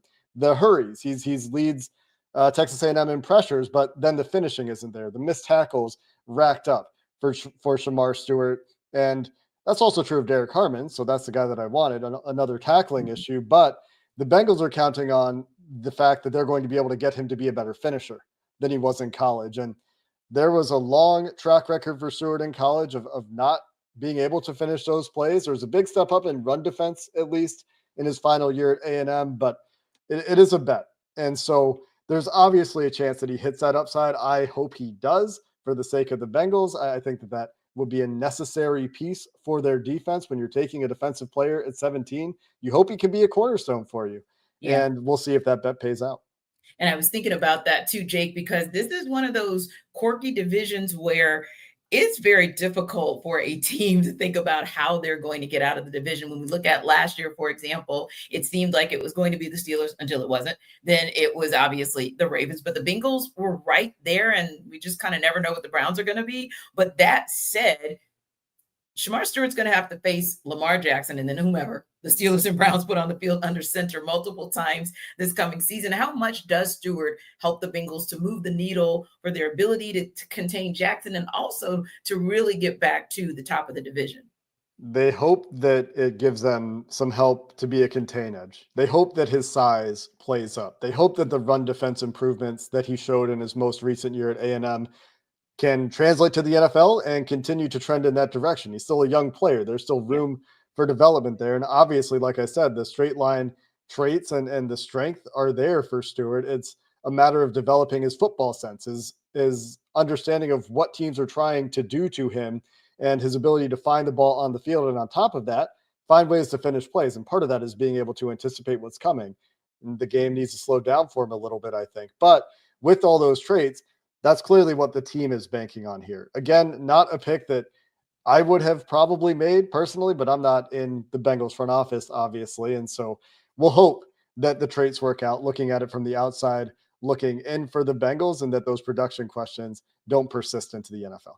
Indeed. Appreciate the time, Jake. And for continuing coverage of the Bengals, subscribe to Locked On Bengals wherever you get your podcasts.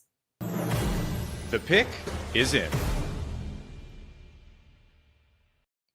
With the number 18 pick, the Seattle Seahawks select Gray Zabel, offensive lineman, North Dakota State, presented by LinkedIn. Here to break down this pick with me, it is Corbin Smith, the host over at Locked On Seahawks. And Corbin, I know there were a lot of conversations about where Seattle could go with this pick. They end up going with Gray Zabel. How are you feeling about it? This was a guy that was on my short list. The Seahawks badly needed offensive line help. They didn't want to force the issue making that selection with pick number 18.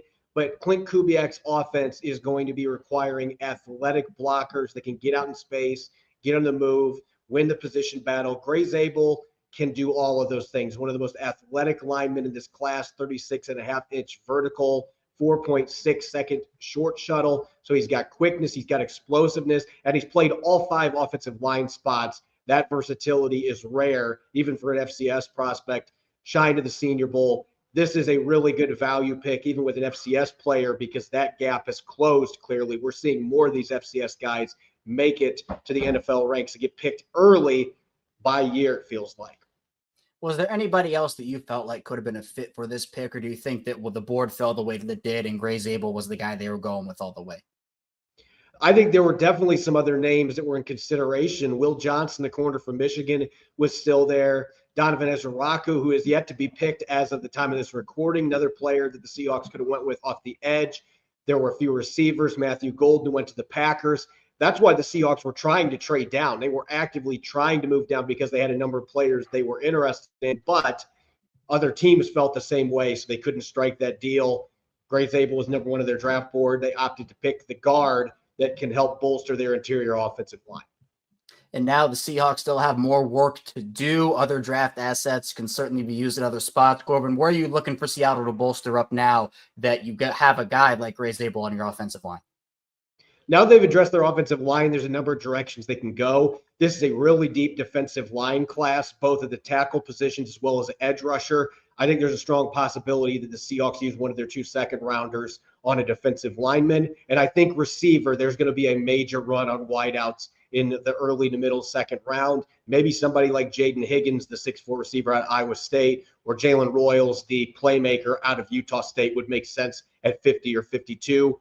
Those are the positions I think are the best bet there. Corner would be my 3rd selection. There's some pretty good corners still on the board as well.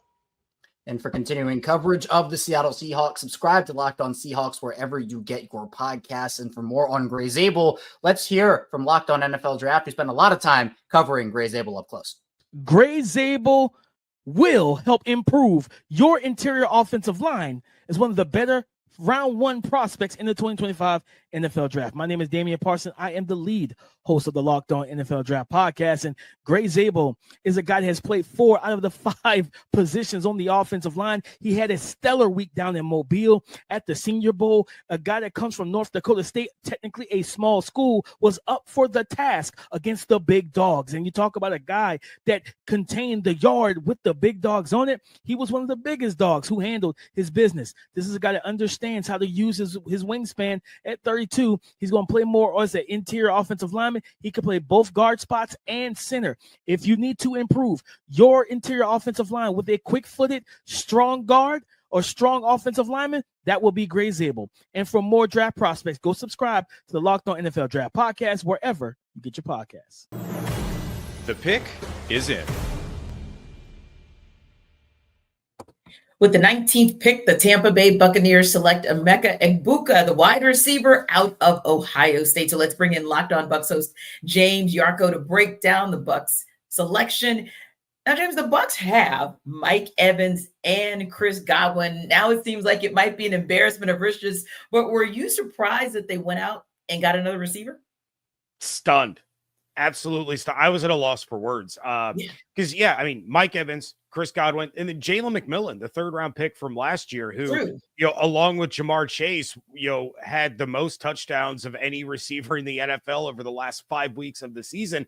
And, the more I thought about it, the more it was like, okay, Todd Bowles has been telling us since February that this was going to happen. He was asked by the media, what positions are you looking at the combine? Without hesitation, he said receivers. He was asked again, about drafting offense. And he said, we're not going to sacrifice offensive talent for defensive needs. And of course, we've all thought edge rusher, cornerback, safety, linebacker. And here they come with Emeka Egbuka at pick 19. And you think about all the great receivers in Ohio State history, Joey Galloway and Santonio Holmes, Marvin Harrison Jr., Chris Olave, all these names. Emeka Egbuka is the school's all-time leading receiver, and he just got added to this offense that was already top 5 in the NFL in passing and rushing offenses. So this is actually kind of scary for a lot of teams that are going to have to go up against this Buccaneers offense. Yeah, in fact, scary for a team like the one I cover here in Atlanta with the Atlanta Falcons. Like the Bucs were already the scariest with how Chris has torched them over the years. So imagine getting this guy to kind of add to the fold. And to your point, already having McMillan in the fold there as well. And you kind of mentioned some of it, James, but I want to go back to some of the things that you see just in terms of maybe what the Tampa Bay Buccaneers saw in Egbuka that said, hey, this guy has so much that he brings to the table. What are some of his advantages? Well, first and foremost, one of the things that he does better than I think probably any receiver in that buck or any receiver in the room for the Bucs is tracking the deep ball. And that's something that they've been lacking over the last couple of years. You know, Mike Evans is good at the deep ball. You know, Chris Godwin is all right. McMillan is all right, but they've been missing that connection since Baker Mayfield joined the team. And Egbuka is one of the best in college football at doing exactly that. And then just his ability to manipulate defenders to find himself open on some of these routes. Like his footwork is next level. His route running is incredibly refined. He brings a little bit of speed, you know. A 4.4 840 isn't, you know, it's not top end speed, but it is some speed that the Bucs are lacking a little bit. So when Jason Light was talking about it, it's like, you know, this guy is a Chris Godwin clone. And when you have a clone of a player who Tom Brady had said had the best hands of any receiver he ever played with, why would you not want to bring that guy into the fold to not only help in the present, but be the future of this organization at the receiver position? Yeah, you got to think that wide receivers coach Brian McClendon must be salivating right about now. But in addition to that, all of the good things that you just mentioned rather about him, what do you see as maybe some of those areas where he can be developed more, and that's something that Brian McClendon can actually work with? And again, to your point, James, he's got those veterans in Mike Evans and in Chris Godwin to be able to help him to move along. He does need to get a little bit better about gaining separation out of his breaks. He's not quite as crisp as you would want him to be. And that's going to come with coaching and development and learning from, you know, the veteran receivers there, but it's also going to come with playing time. And I think that's kind of where we're going to be hampered the most watching Egbuka this year is where is he going to find the playing time when he's walking in as the wide receiver 4? I don't think he's going to stay the wide receiver 4 for very long, and he's going to get plenty of opportunities.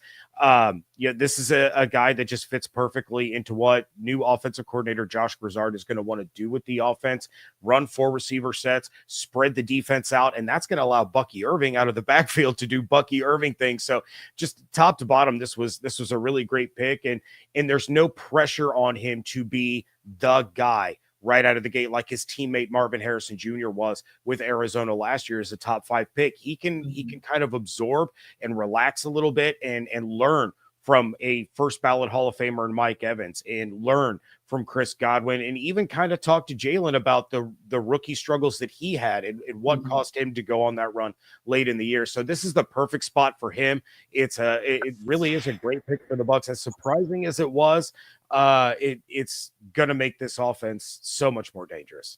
Indeed. Appreciate the time, James, for continuing coverage of the Buccaneers. Subscribe to Locked On Buccaneers wherever you get your podcast. For more on Emeka Egbuka, let's hear from Locked On Buckeyes host Jay Stevens, who spent a lot of time covering Egbuka up close.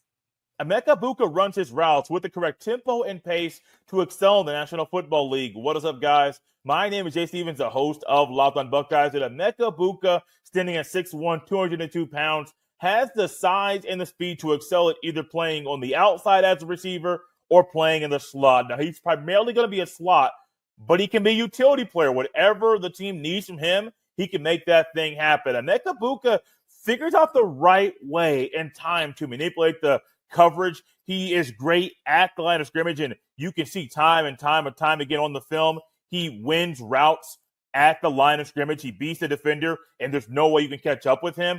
But another thing for Egbuka that I love about him so much is his ability to not shy away from run blocking. He is an elite run blocking wide receiver, which makes him an ideal candidate for any team at the next level. It's going to be fun to watch him play in the NFL. The pick is in.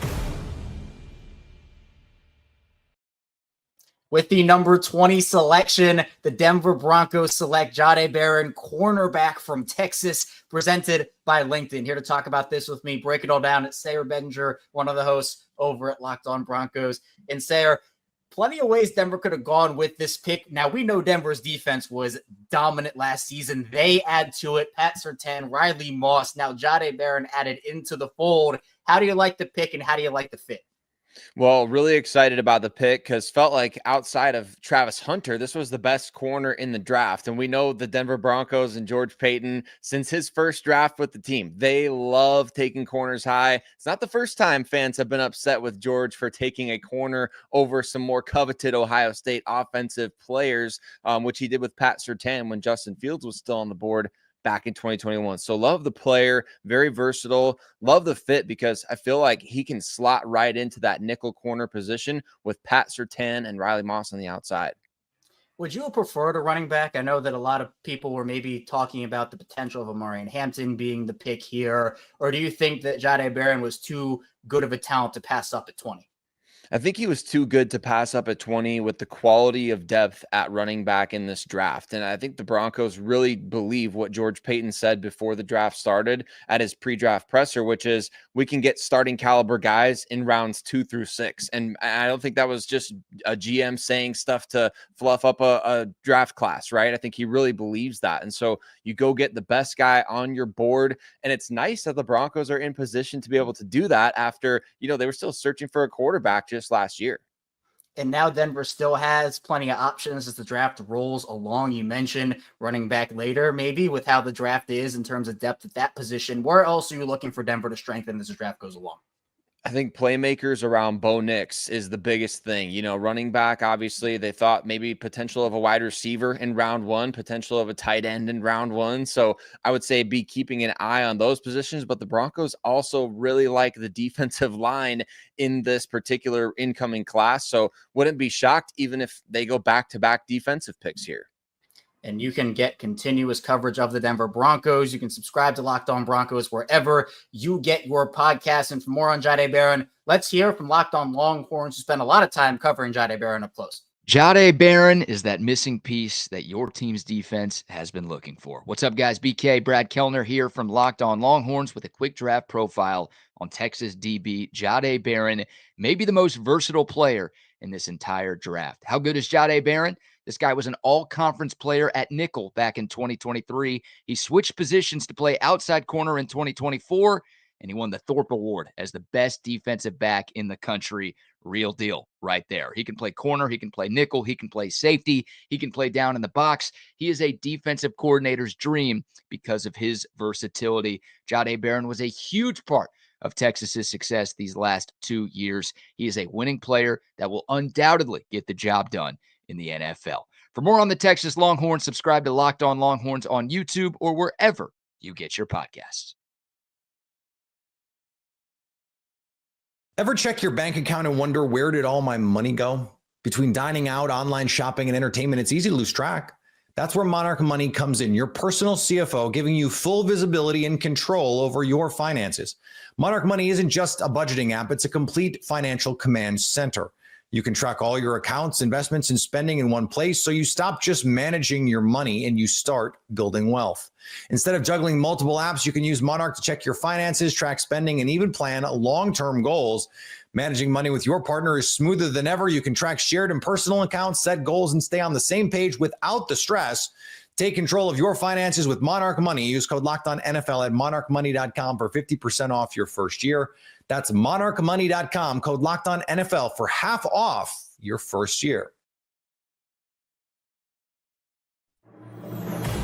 The pick is in. With the 21st pick, the Pittsburgh Steelers select Derek Harmon, defensive tackle, Oregon. Let's bring in Locked On Steelers host Chris Carter to break down this pick. So, Chris, you broke the news that the Steelers would go D-tackle with Harmon, as they did indeed. So, in addition to your intel and really your connectivity within the organization, what made you so confident that the Steelers would indeed go defense and go with Harmon? Well, it was particularly defensive tackle because it was a huge need. You look at that playoff loss to the Ravens. It wasn't just Lamar Jackson and Derrick Henry being. It was Tyler Linderbaum. It was that Ravens interior offensive line that outside of Cam Hayward, they were just moving guys off the ball. Guys like Larry Ogunjobi, Keanu Benton, they couldn't plug in the nose. They couldn't be a force in the middle, and that led to big problems. So the Steelers needed help in the middle part of the defense. You also look at their pre-draft visitors. They brought in 8 defensive tackles, 9 running backs, but the 8 out of the 8 defensive tackles, about 3 of those guys I slotted as potential first round guys. And Harmon, to me, was the best of the guys they brought in. Now, I had Kenneth Grant ranked higher than Derek Harmon, but Derek Harmon they loved. When I talked to Derek Harmon at the combine, Tanitra, he talked about Cam Hayward so much. He's like, that's the guy I model my game after. And you look at their builds; they're almost built the same exact way. I think Harmon, the guy's a little bit longer of arms, and I think Cam was a little bit heavy coming out of college, but they were built so similarly in college. And also Harmon leading all of college football's interior defensive linemen and pass rushing pressures. It just all added up to being the guy. And then going into tonight, I said, hey, Mike Tomlin, him hyping up Shedeur Sanders at the Tuesday press conference, I felt like that was the smokescreen to make you think, oh, they really want a quarterback here. They really want. So let's slot Shedeur Sanders. And then you wait till Thursday night. You make your pick. Everyone was worried about going a different direction. You get the guy that I think you wanted all along, and I think the Steelers fans should be ecstatic about this pick because I think Derek Harmon could be the next Cam Hayward for this team. Well, I got to tell you, Chris, you know that I'm a Steelers fan. You know I follow the work that you do, and you're absolutely right. Your phone's been blown up. My phone's been blown up. Steeler Nation is really excited about this pick. So for you, when you look at what Harmon brings to the table, biggest day one contributions for him, but also areas of development so that he could be ready for day one for the Steelers team. I think if he's still going to be in that second deployment of defensive tackles in the nickel formation, I think he'll be in the 3-4 formation for sure when they roll out defensive tackles. But when you look at the guys that could play, in the pass rushing game, he's going to be that first guy behind Keanu Benton and Cam Hayward, and that's what he's going to bring day one. He can rush the passer. He can split double teams. He's worked on his moves. He has the size. I think he has to learn how to win, not just with his athleticism as much in the NFL, but he has shown his ability to learn from Michigan State to Oregon, the different techniques to improve his game. That's what the Steelers are going to love about him. He's going to come in. He's going to learn. He's going to learn under Cam Hayward, a great person to teach him, and he can be that guy that gets after the quarterback coming off the bench and makes it so that they have depth on the interior defensive line, which they really didn't have this past year. And you mentioned it earlier as well. You got to have that type of depth, and you got to give defensive coordinator Terrell Austin someone to work with when you think about going after a Lamar Jackson, going after a Joe Burrow, because you're going to need it to get out of this particular division, AFC North, which was one of the most difficult, if not the most difficult divisions in all of football last season. But listen, whether you call it purgatory, Chris, middling, meh, you think about where the Steelers have been, always sort of in that 20, 21 range of picks in the first round for the last several years. So does this pick move the needle for the Steelers to even get out of the AFC North, especially with, let's just be honest, with there still being a need for a true QB1? So by itself, no. The Steelers are still a team that's developing. Derek Harmon is a guy that's going to help them get there, but this team still needs a quarterback. But here was the issue is, and I know there's a lot of people sitting there saying, why didn't they take Shedeur Sanders? He's sitting right there.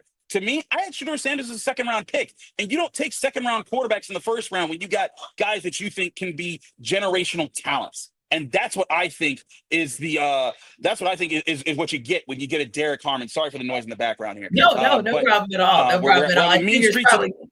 We're in the mean streets of the North Shore of Pittsburgh. So, but in all seriousness, that's why they didn't go quarterback. I think I've been saying for months, and again, keep watching Locked On Steelers as you should have been. I've been saying for months, back in January, this was not the quarterback class to go for. They're waiting for next year, and that's it. And like people didn't believe me. They were telling you all night, "You're wrong, Chris. You're wrong." They're going Shedeur Sanders. They're going Shedeur Sanders. Bang! They go Derek Harmon. I just believe me when I tell y'all stuff. I got real ears to the ground in Pittsburgh. Yeah, no question at all. Like I am that person who's like, oh, I believed you. I believed you for like and you're so right, Chris, because if you pay attention to the tea leaves and you pay attention to the moves and the mannerisms that you've always seen from a Mike Tomlin, that should have also told people that they have more than enough information that they needed in order to figure out what this team was going to do. For continuing coverage of the Steelers, subscribe to Locked On Steelers wherever you get your podcast. And for more on Derek Harmon, let's hear from the Locked On Ducks host, Spencer McLaughlin.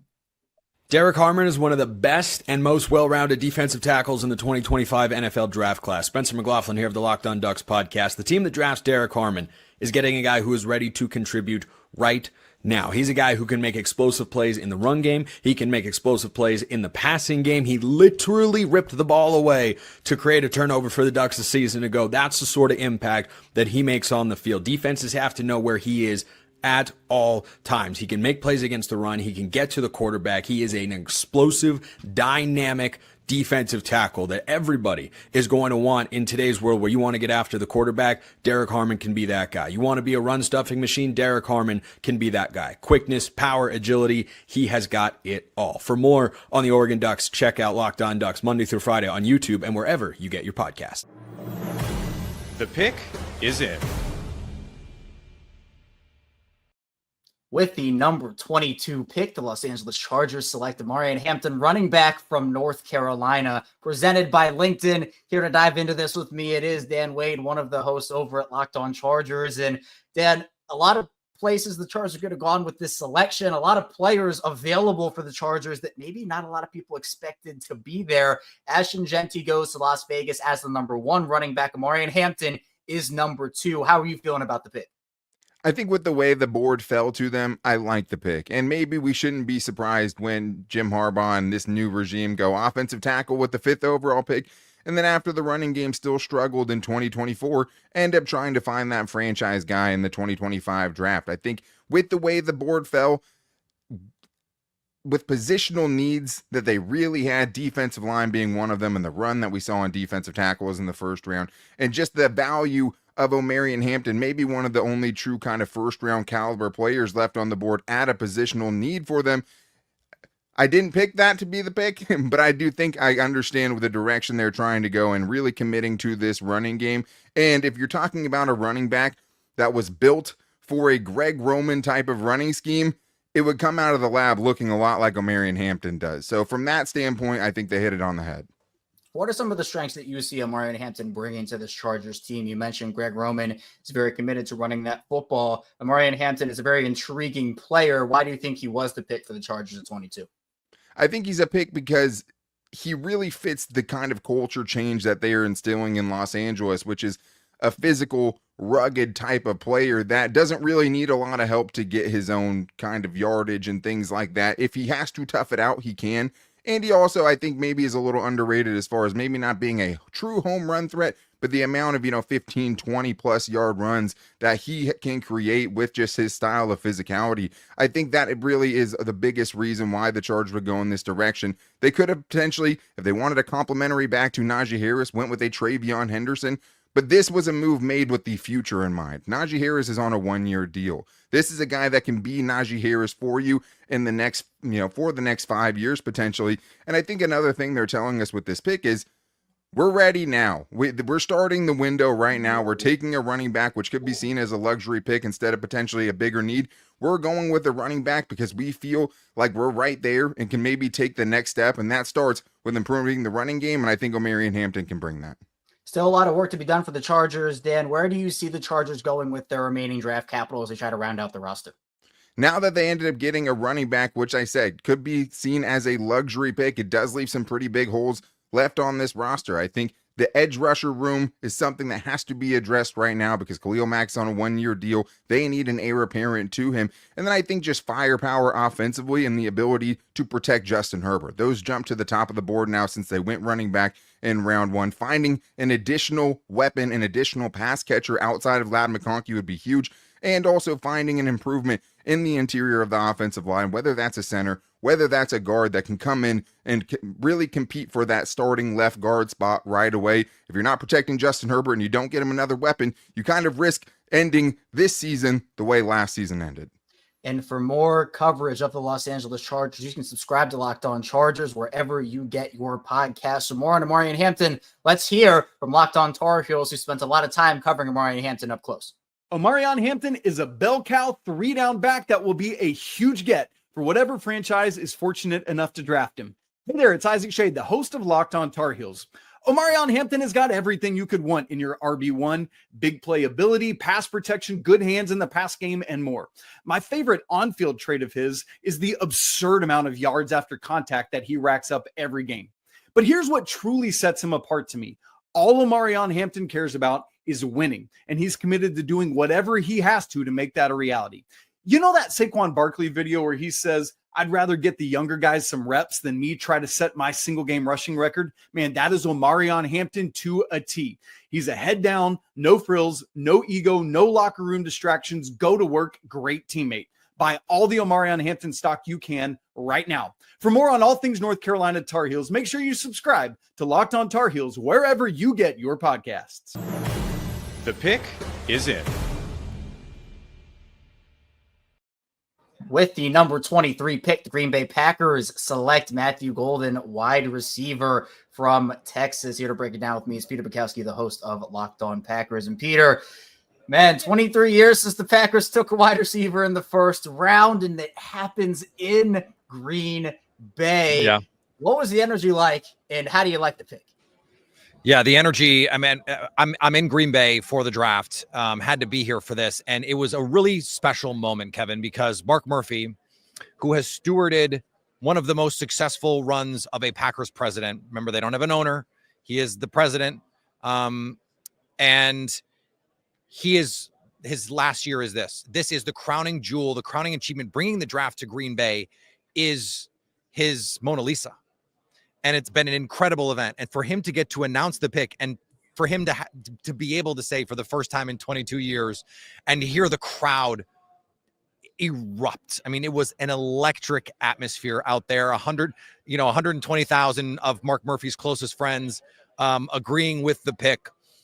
This was the position that I thought they would address. It's not the player that I thought they would address it with, but that's because, frankly, I thought Matthew Golden was going to be long gone. He was expected to go as early as 12 to the Dallas Cowboys. They took Tyler Booker instead, fortified that offensive line. But this, when you look at the history of Brian Gutekunst, they need you to have elite traits to be a first-round pick. And though Matthew Golden is not big, 5'11", 190, the fastest offensive player at the combine, 4.29.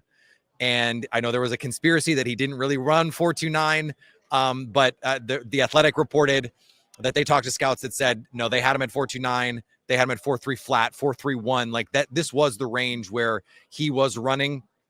And college football fans are going to remember the college football playoff, 4th and 13 against Arizona State. They need to score a touchdown in overtime to extend the game, and he gets open for a score deep. That's the kind of skill set he brings to Green Bay. Were there other players at that position that I liked better? Luther Burden? Yes. Does Luther Burden have off-field red flags? Does he have attitude red flags? Yeah, he does. And so there's information that I don't have, that I can't have. And that is right now how the Packers felt about those kinds of things. Matthew Golden is, by all accounts, a great kid, a great teammate. And that matters for a Packers team that is the youngest in the league. They want to make sure that they are bringing in quality people to that room. What does Matthew Golden add to this room, and what's your overall assessment of it now that you can add Matthew Golden to it? Obviously, a lot of young talent in that room. Jordan Love gets another weapon, but as a whole, Peter, how do you feel this wide receiver room is, and how do you think it stacks up with the rest of the league? Well, the second question is an interesting one to me that I think we can take some time over the offseason to reinvestigate. This was an offense that lacked explosiveness when Christian Watson was not out there. And it felt condensed in that Eagles game. Now, part of that was the Eagles defense is suffocating. They're going to put a lid on everything. But when you have someone who can win vertically, that makes your life so much easier. And when you look at what Steve Sarkisian did at Texas with Matthew Golden, so much of the bones of that offense is similar to what the Packers want to be, what they do. And even down to some of the weird things that Packers did with Malik Willis last year, like some of the single wing stuff, let's get in the gun and run concepts from 50, 60 years ago. Matt LaFleur does that. Steve Sarkisian does that. So there's, I think, going to be a nice little transfer there. Here's the other thing, Kev, like beating man coverage was a problem for the Packers last year. Christian Watson was their man beater the last 2 seasons. But not because he's a great route runner and not because he can just go. I know he's 6'4", 6'5", 215 pounds. He's not going up and over guys very often. It's that Matt LaFleur is really good at creating space. And when it's a guy who runs low 4.3s, or in Matthew Golden case, 4.29, and space, the player's going to win every time, because the defense is generally just not going to be able to. If you're going to play man coverage on a crosser, how do you run with Christian Watson across the field? How do you run with Matthew Golden across the field? And the Packers just didn't have the guy. When it's Dontavian Wicks, who runs 4.61, you don't have the same sort of opportunities to do that. And so then you either need someone to be a great route runner, or it's got to be all design. It's got to be rub routes. You got to be running mesh and these other things. And, teams are scouted. They're schooled on those things. You need someone who, just by force of athleticism, can create for you. And I think Matthew Golden can be that for the Packers. Round 1 officially in the books. Peter, Green Bay not done yet. Where do you think they're going to look to address as the draft goes on? Because there are still plenty of really solid prospects available as we head into day 2. I think defense, pass rusher, corner.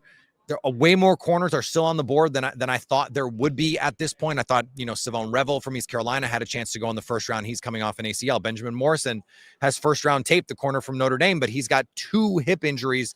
That's an injury concern. Will Johnson has top 10 tape from the corner from Michigan. He's got an injury question. So those guys are starting to get pushed down. There's pass rushers that I thought had a chance to go in the first round, or are borderline, high second players, guys like Landon Jackson, JT Tuimoloau from Ohio State. Could they go interior with TJ Sanders from South Carolina? They have a lot of really good options on defense at 54, and then the world is their oyster after that. For continuing coverage on the Green Bay Packers, subscribe to Locked On Packers wherever you get your podcasts. And for more on Matthew Golden, let's hear from Locked On Longhorns, who spent a lot of time covering Matthew Golden up close. Matthew Golden is a future star who is going to make one team and one fan base very happy. What's up, guys and gals? BK Brad Kellner from Locked On Longhorns with a quick draft profile on Texas wide receiver Matthew Golden, one of the top wideouts in this year's NFL draft.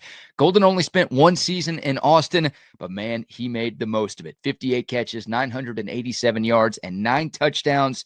Those 9 touchdowns tied for the SEC lead. He was 3rd in the conference in receiving yards. He had no problem adjusting to life in the toughest conference in the sport.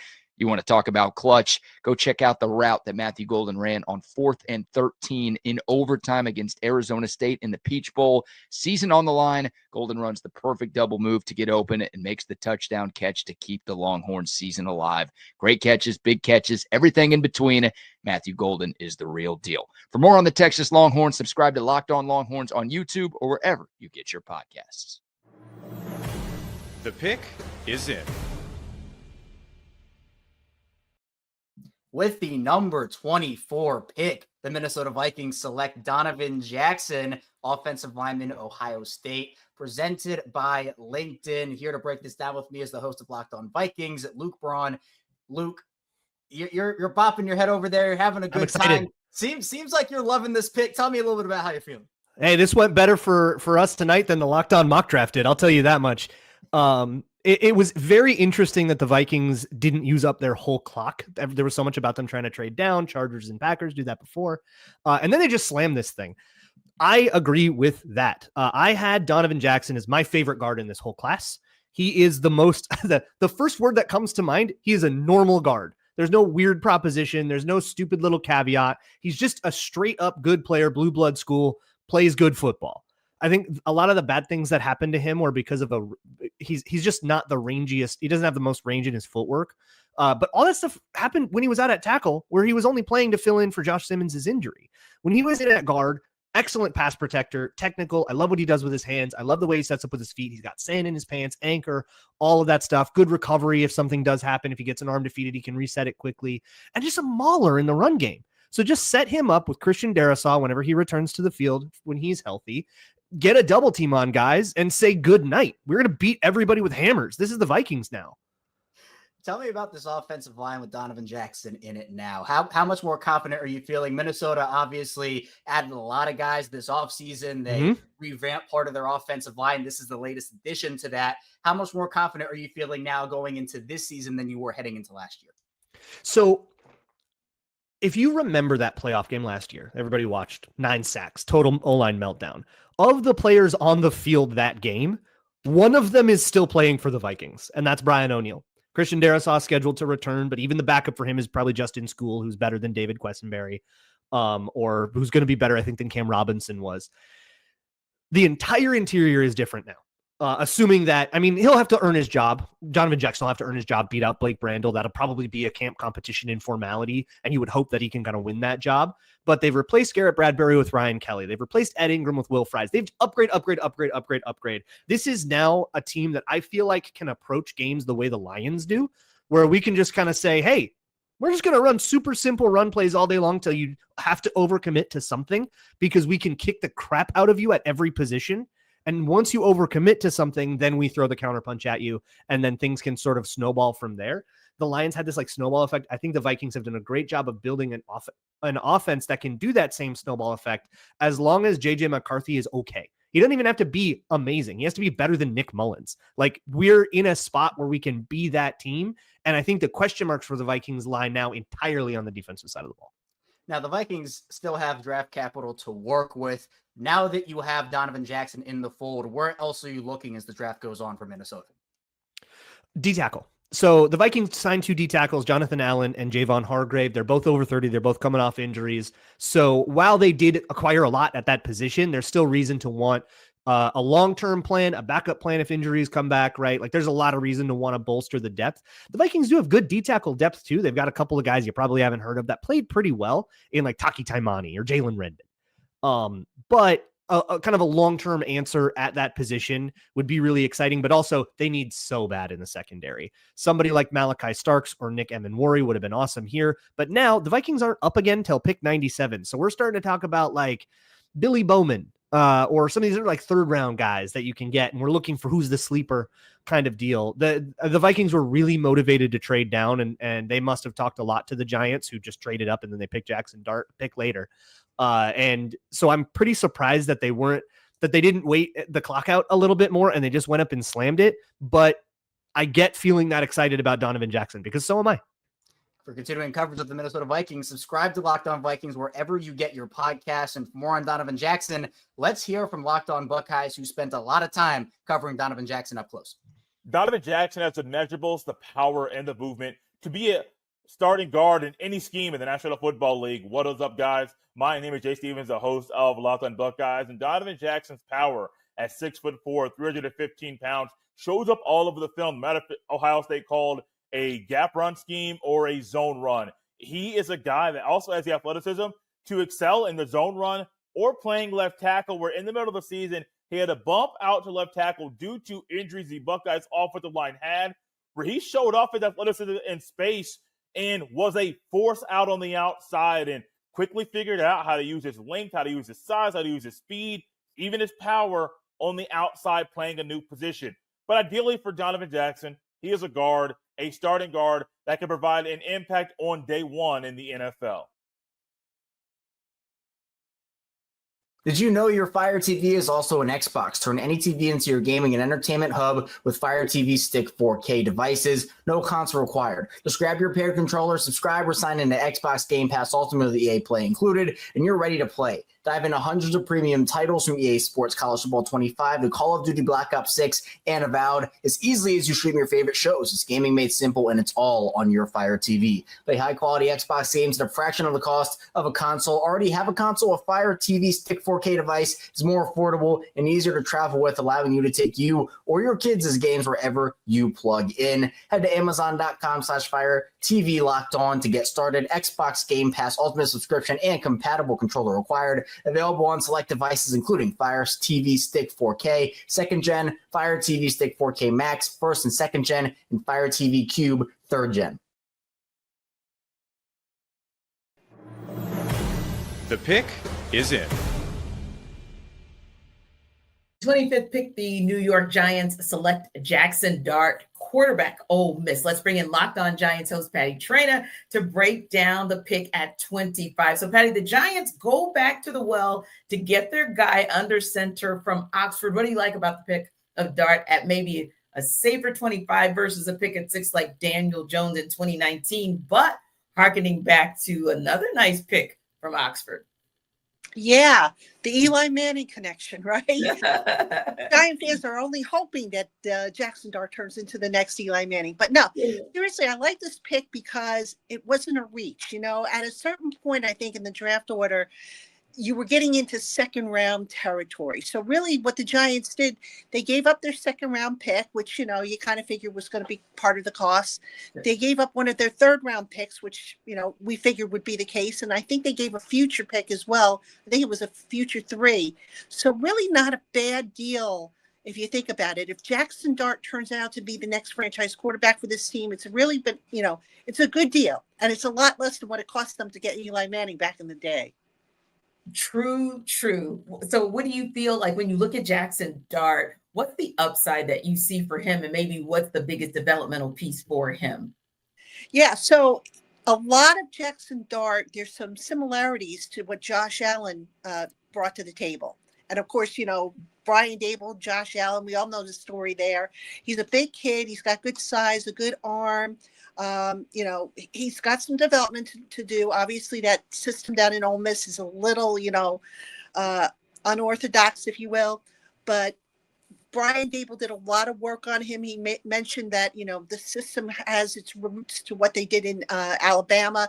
So he didn't think it would be a big transition for the guy to learn it. But Jackson Dart has to come in here. He's got to learn the playbook. The Giants' offense is not easy to learn. Every player I talk to tells me that. He has to obviously, learn how to be a pro because, being a pro in college and being a pro in the NFL, 2 different things. But a lot of upside, a lot of hope for him, and we'll just see how he develops. Yeah. And you're right. Interestingly enough, that QB room has gotten a little bit tighter now. There were reports that the Giants had named Russell Wilson as the starting QB. So I guess theoretically no competition between Russ, Jameis Winston, Jackson Dart, but still is there a legitimate chance or a way where you can see a path that could change where maybe the Giants have a change of heart and go with Dart? It all depends on how he develops. I think the plan this year is to have him sit behind the 2 veterans. That's why they brought them in. That was really the plan last year had the Giants been able to trade up. Yeah. So they're not in a rush to necessarily get Jackson Dart out on the field. That's what they did with Daniel Jones in retrospect, and we all know how that worked out. So, they built up a better ecosystem now for Jackson Dart, one that they feel that he will thrive in. Yeah. And we'll see how he develops throughout the year and whether he gets his opportunity. Yeah, and I like the word that you used there, the ecosystem that they built around Jackson Dart, I think will be a good one for him. And yeah, taking the pressure off of him. Granted, coming from the SEC, obviously there's a different level of pressure coming out of the SEC, but ultimately speaking, there's a whole other level of pressure from the NFL that maybe he won't have to deal with, at least not in the beginning. So giving a good opportunity for Jackson Dart to kind of get in rhythm with what the Giants want to run and then kind of thrive from there. I'm sure that Brian Dable and Joe Schoen are certainly hoping so. Appreciate the time, Patty, and for continuing coverage of the Giants, subscribe to Locked On Giants wherever you get your podcasts. And for more on Jackson Dart, let's hear from Locked On SEC host Chris Gordy, who's spent a lot of time covering Jackson up close. Jackson Dart is a sleeping giant in this year's NFL draft. What's up, everybody? Chris Gordy here from Locked On SEC, and Jackson Dart is the guy that a lot of scouts seem to be sleeping on among the quarterbacks in this draft. Of course, Cam Ward and Shedeur Sanders get a lot of the attention, but you look at some scouts, they look at Jackson Dart, and they have raved about his arm talent. A guy who finished 3rd in all of college football last season in passing yards. He got better every year at Ole Miss. Played as a freshman at USC, transferred over to Oxford, where he was able to be molded by Lane Kiffin. 3,300 passing yards in 23. 4,200 passing yards last season, 72 career touchdown passes in 3 seasons at Ole Miss. But how about as much as they threw it? Just 5 interceptions in 23 and only 6 last season. He takes care of the football for as much as they throw it. And you got to love his running ability too. I mean, that is something that, is underrated in the NFL with quarterbacks. You got to be able to move over 1,500 career rushing yards with over a dozen rushing touchdowns as well. Jackson Dart can move, and some concern about his ability to run a pro style offense. I get it, maintaining that poise in the pocket. And you look at Lane Kiffin's quarterbacks he's coached, guys like Matt Barkley and Matt Corral. A question if Dart will fold into a mold of those guys. But to me, if Dart goes to a team with an offensive coordinator that understands his strengths and weaknesses, there's a chance we could look back and say Jackson Dart was perhaps the best quarterback in that 2025 NFL draft. For more on the SEC, subscribe to Locked On SEC wherever you get your podcasts. The pick is in. With the number 26 pick, the Atlanta Falcons select James Pierce, edge from Tennessee, presented by LinkedIn. Here to break this down with me, it is Aaron Freeman, the host of Locked On Falcons. Aaron, the Falcons had a pick earlier in the draft. They decided they were not done. They wanted to move up and pick again. Hefty haul the Falcons gave up for James Pierce. Let's start with that. How did you like the package that Atlanta gave up? Because the Rams, they wanted some draft capital to move back, and Atlanta certainly gave it to them. Yeah, the Falcons only had 5 picks going into the draft, so I did not expect the Falcons to trade up because they needed to trade down to get more than 5 picks given some of their holes. But giving up a future first is certainly going to be something that is going to be a little questionable just because there's a little bit of pressure on Raheem Morris, the head coach, and general manager Terry Fontenot. And are they on the hot seat? If the team does not win this season, 7 years without a winning record, are they going to be out? And did they just trade the next general manager's potential first-round pick? So that's going to be the question. But it's a big, bold move for the Atlanta Falcons to double dip at edge. They double dipped at quarterback last year. I guess this is just the Terry Fontenot MO to just, hey, we got a problem. We're going to take 2 swings at it and hope that at least we hit a home run with one of them. And, things are looking up for Michael Penix. So I think, things are looking potentially positive for them to hit at least on one of these edge rushers in round 1.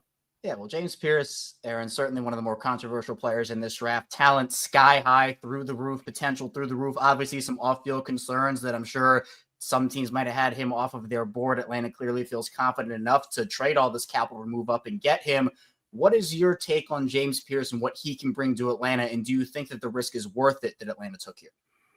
I don't know, Kevin, if the risk is worth it. That's where I am at with James Pierce, because you see the talent, you see the tools, and then you hear all the things, behind the scenes. His Tennessee coaching staff apparently didn't necessarily love him and felt like he was kind of checked out this year, maybe reading some of the press clippings from, last summer where he was projected to be potentially the number 1 overall pick in this draft class. And then you watch the film this past year and you see again the flashes of that ability that made people think that he could be one of the best pass rushers in this draft class. But then you also see some inconsistency in this game. And is that due to that sort of checked out ability? But he's going to be playing alongside another rookie that has A++ character. And so maybe the Falcons are hoping in Jalen Walker that, some of that ability rubs off via osmosis for James Pierce Jr. And he knows that he's going to have to come in here and work his tail off if he's going to get on the field, because they got another guy in that room that is also here to hunt the quarterback.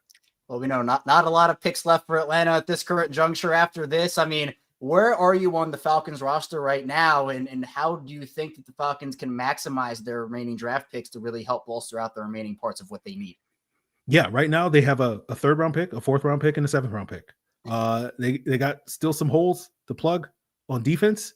We'll see if they use that on defense. There's been a lot of talk that maybe they'll go offensive tackle, but they can use as much help as possible on the defensive side of the ball in the secondary. At that position that they seemingly, hopefully, have solved their pass rush needs at this point in time with 2 big swings of the bat. But yeah, I'm hoping in the 3rd round that maybe they can get some cornerback help, because that was also a problem area for this football team. Not as problematic as the pass rush, but still an area that needs a significant upgrade. For continuing coverage of the Atlanta Falcons, subscribe to Locked On Falcons wherever you get your podcasts. And for more on James Pierce, let's hear from Locked On Vols, who spent a lot of time covering James Pierce up close.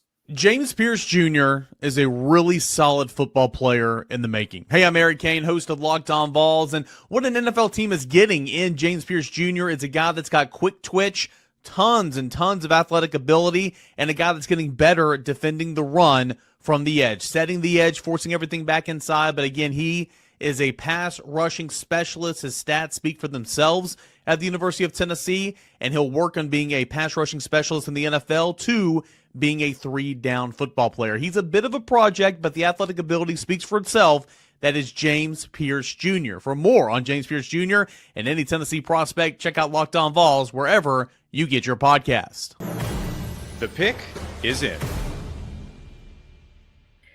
With the 27th pick, the Baltimore Ravens select Malachi Starks, the safety out of Georgia. So let's bring in Locked On Ravens host Kevin Oestreicher to talk about Malachi. Listen, Kevin, I covered Malachi Starks for his entire time, his 3 years at UGA. I think this is a really great pick for the Ravens at 27. I've even heard people call him a home run for this Ravens organization. But what do you think about this pick for Baltimore? I think it is. I think home run is a great word to describe it. The Ravens had the board fall to them pretty perfectly. And Eric DeCosta, the Ravens GM, essentially said that, if Malachi was gone, the Ravens had another guy that they would have loved to take. But Malachi, it was reported earlier, a couple of days ago, that he was their dream selection. And certainly Baltimore gets their guy here. And for Malachi, he frees up a lot on this Ravens defense, the big one being Kyle Hamilton, which is a big storyline, but just the player that he is, having the range, the ball tracking ability, his ability to play all over the field and be a versatile piece. The Ravens love the positionless defense. They love moving everybody around, confusing offenses, giving offenses different looks, and Malachi fits into that. The safety position, although Kyle Hamilton is a big member of that group, Marcus Williams was a disaster last season. Eddie Jackson was a disaster last season. They had to move guys around, not because they wanted to, but because it was their only hope to help improve that defense. Now with Malachi in, you have so many other options, and I think it helps Baltimore, especially on the defensive side of the ball, as they help to continue their strong second half of the year they had last year. Yeah, I feel like there is Zach Orr, defensive coordinator, just kind of salivating about the upside of what Starks brings to the table. But Kyle Hamilton has to be feeling that way as well. So when you think about just what you mentioned, the upside for Starks as far as linking up with Kyle Hamilton, my goodness, Kevin, the fits that those folks are going to bring to the secondary, particularly to my Steelers, I think is going to be diabolical.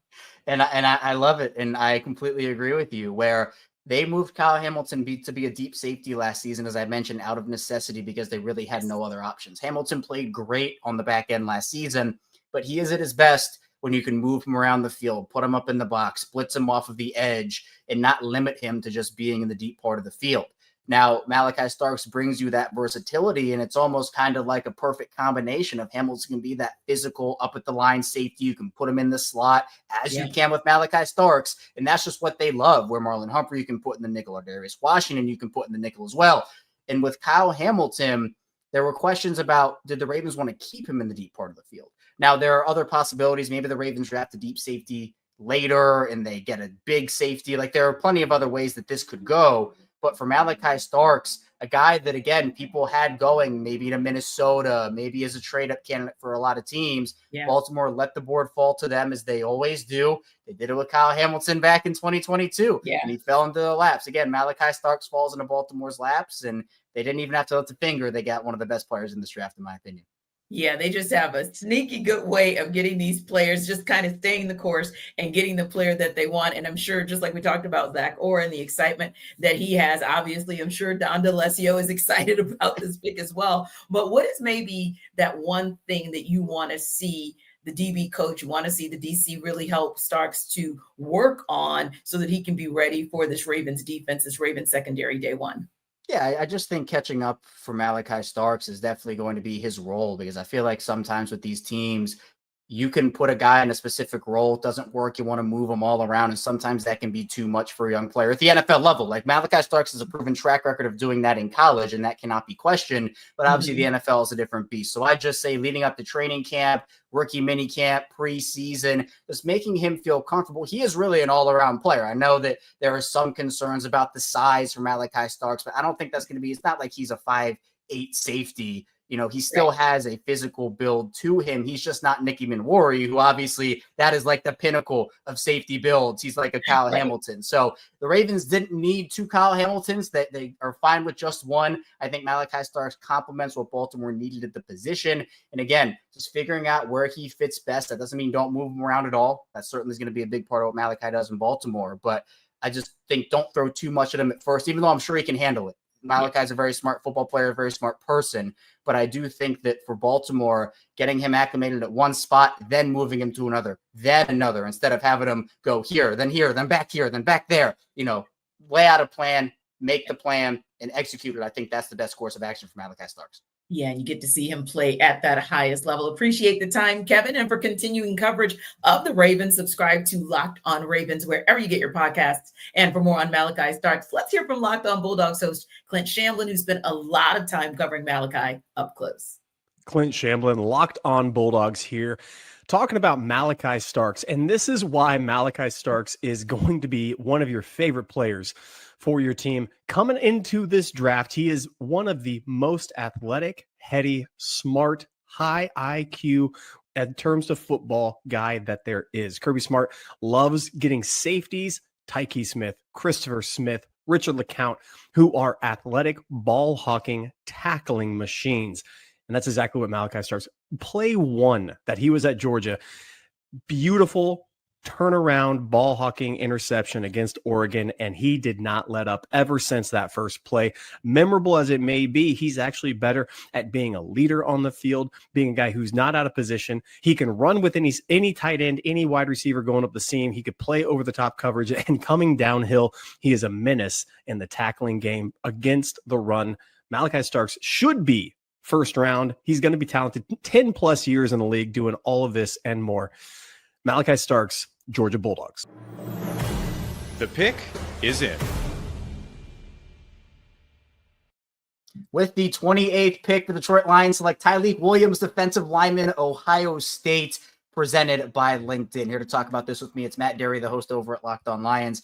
Matt, we saw a run on defensive linemen early in this draft. The Lions, towards the back end of the first round, they take Tyleik Williams, who some had in this range, others maybe early to mid second round pick. How are you feeling about the selection for Detroit?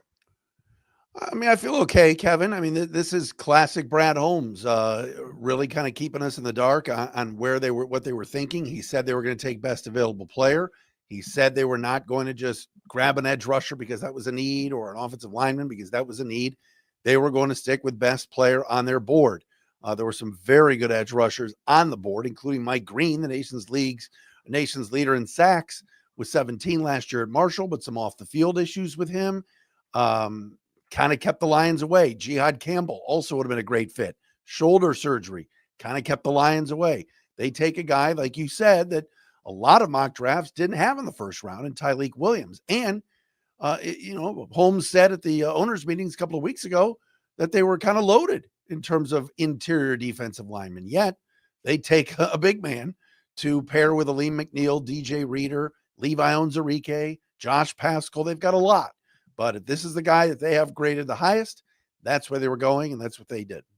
Talk to me about Detroit's defensive line rotation now with Tyleik Williams in there. Obviously, Detroit is looking to build off of last season and hopefully make a Super Bowl run. How does Tyleik Williams help that defense out in achieving that? Well, I mean, I think he's going to be playing a lot, at least in September, next to DJ Reader at, kind of at that nose tackle spot, because he's got a Aleem McNeil type body. He is a very good run stuffer, 8th best run stuffer in college last year, according to Pro Football Focus. But what's interesting is what happens when Aleem McNeil comes back in October or November from his ACL? What if DJ Reader's playing well on the last year of his deal? Does this mean that Reader could be a June 1st cut if they've got Tyleik Williams, if they've got Levi Onwuzurike back? I mentioned Pascal before, Roy Lopez, who they signed from the Cardinals. They've got a lot going on the interior, and I think fans would probably be a little bit surprised that it was an interior defensive lineman and not an edge. Well, you mentioned that. Are there any other players you had your eye on? This board fell very favorably for the teams in the back half of the first round. Was there anybody you were eyeing aside from Tyleik Williams? You mentioned not a lot of people had him in the first round category, and there were some players that fell. Was this your ideal pick for Detroit, or would you have gone somewhere else? It wasn't my ideal pick, but I think once Gray Zabel was off the board, who I think the Lions really liked as an interior offensive lineman, and he went way earlier to Seattle. I mentioned before Jihad Campbell, I'm surprised, was sitting there at 28, but again, the injury, Mike Green. I think Donovan Ezuraku was somebody they considered, just a tremendous character guy. Nick Scorton, another great character guy. Both those guys, Scorton and Ezuraku, edge rushers. But I know I'm a broken record here, Kevin. This is the best player on their board, and that's what they did. They went out and got a guy in Tyleik Williams that really is smart, knows where the football is, has great eyes, great movement for a big man. And Brad Holmes likes drafting Big Ten players. he likes drafting interior linemen, whether it's on offense or defense. So he's bolstering that line. And if Lee McNeil's health is not great and maybe coming back from that torn ACL takes longer, this kid will get plenty of reps. For continuing coverage of the Detroit Lions, subscribe to Locked On Lions wherever you get your podcasts. Ever check your bank account and wonder, where did all my money go? Between dining out, online shopping, and entertainment, it's easy to lose track. That's where Monarch Money comes in, your personal CFO, giving you full visibility and control over your finances. Monarch Money isn't just a budgeting app, it's a complete financial command center. You can track all your accounts, investments, and spending in one place, so you stop just managing your money and you start building wealth. Instead of juggling multiple apps, you can use Monarch to check your finances, track spending, and even plan long-term goals.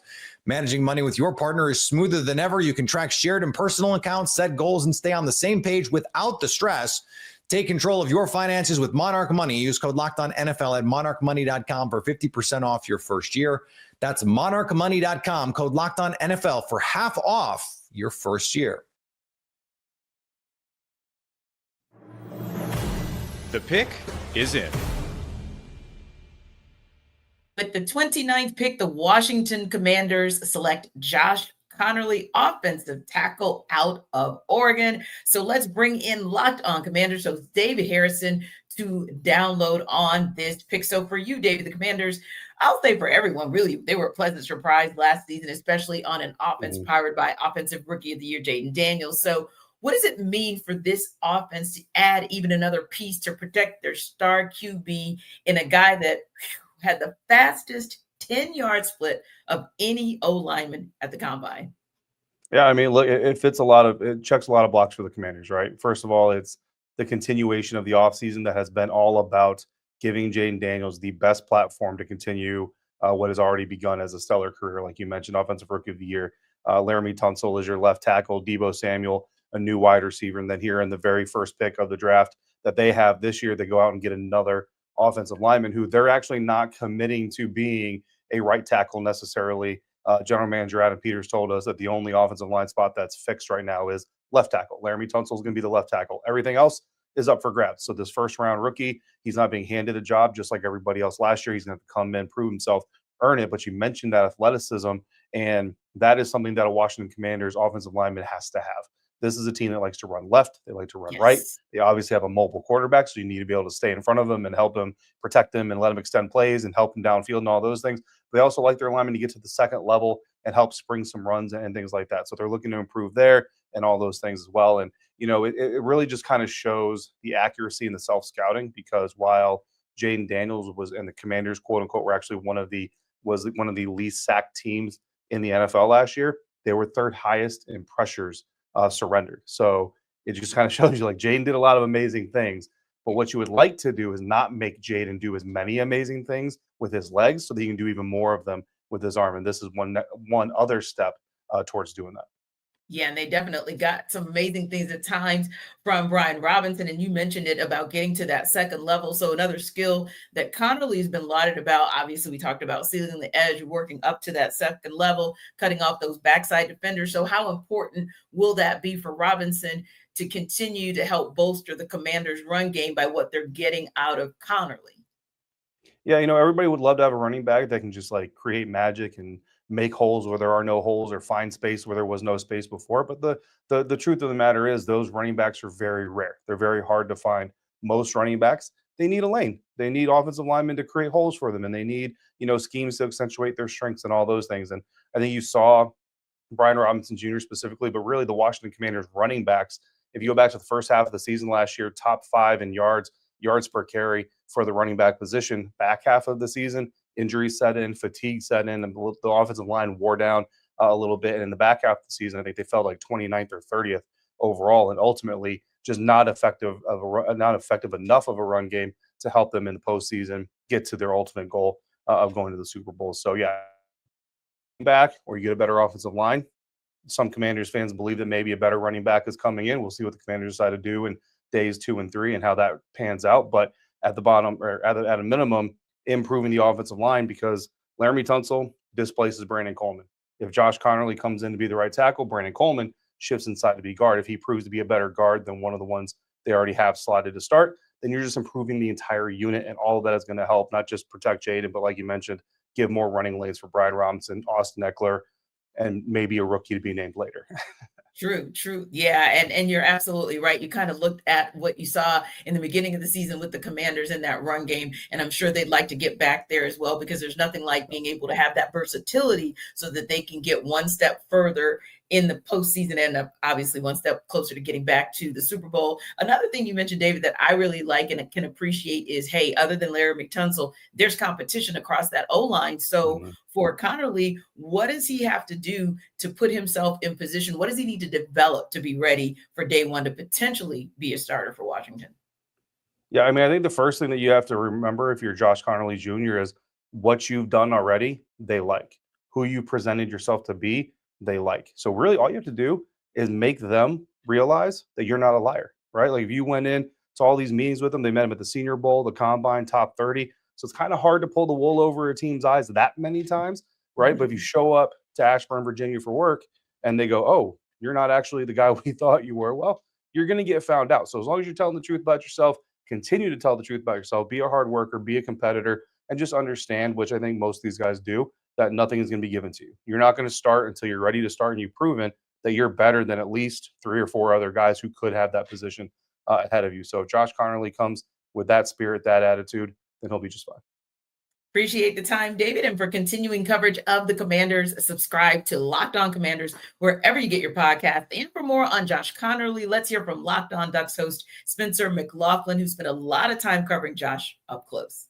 Josh Connerly can start for your NFL team today, and you'll like what you are getting. Spencer McLaughlin of the Locked On Ducks podcast here. Connerly, one of the best and most highly touted offensive tackles in this draft with good reason. Over the last couple of years, allowed fewer than 5 sacks as Oregon's starting left tackle. He protected Bo Nix. He protected Dylan Gabriel on the front and blind side respectively, and did a phenomenal job with both. He began his career as a guy who just came in a jumbo package and run blocking situations, evolved his game, and took a big step forward as a junior. He's been a late riser over the last couple months among NFL drafts experts because he has been phenomenal, particularly this past year. You go look at what he did against Abdul Carter, future top 10 pick in the Big Ten championship game. You'll see just about all you need to know. For more on the Ducks, check out Locked On Ducks on YouTube Monday through Friday, wherever you get your podcasts.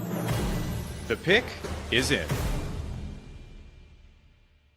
With the 30th pick, the Buffalo Bills select Maxwell Hairston, cornerback from Kentucky. Let's bring in Locked On Bills host Joe Marino to download on the pick. So what do you like about this pick, Joe, and what Maxwell Hairston can bring to the secondary room for this Buffalo Bills team?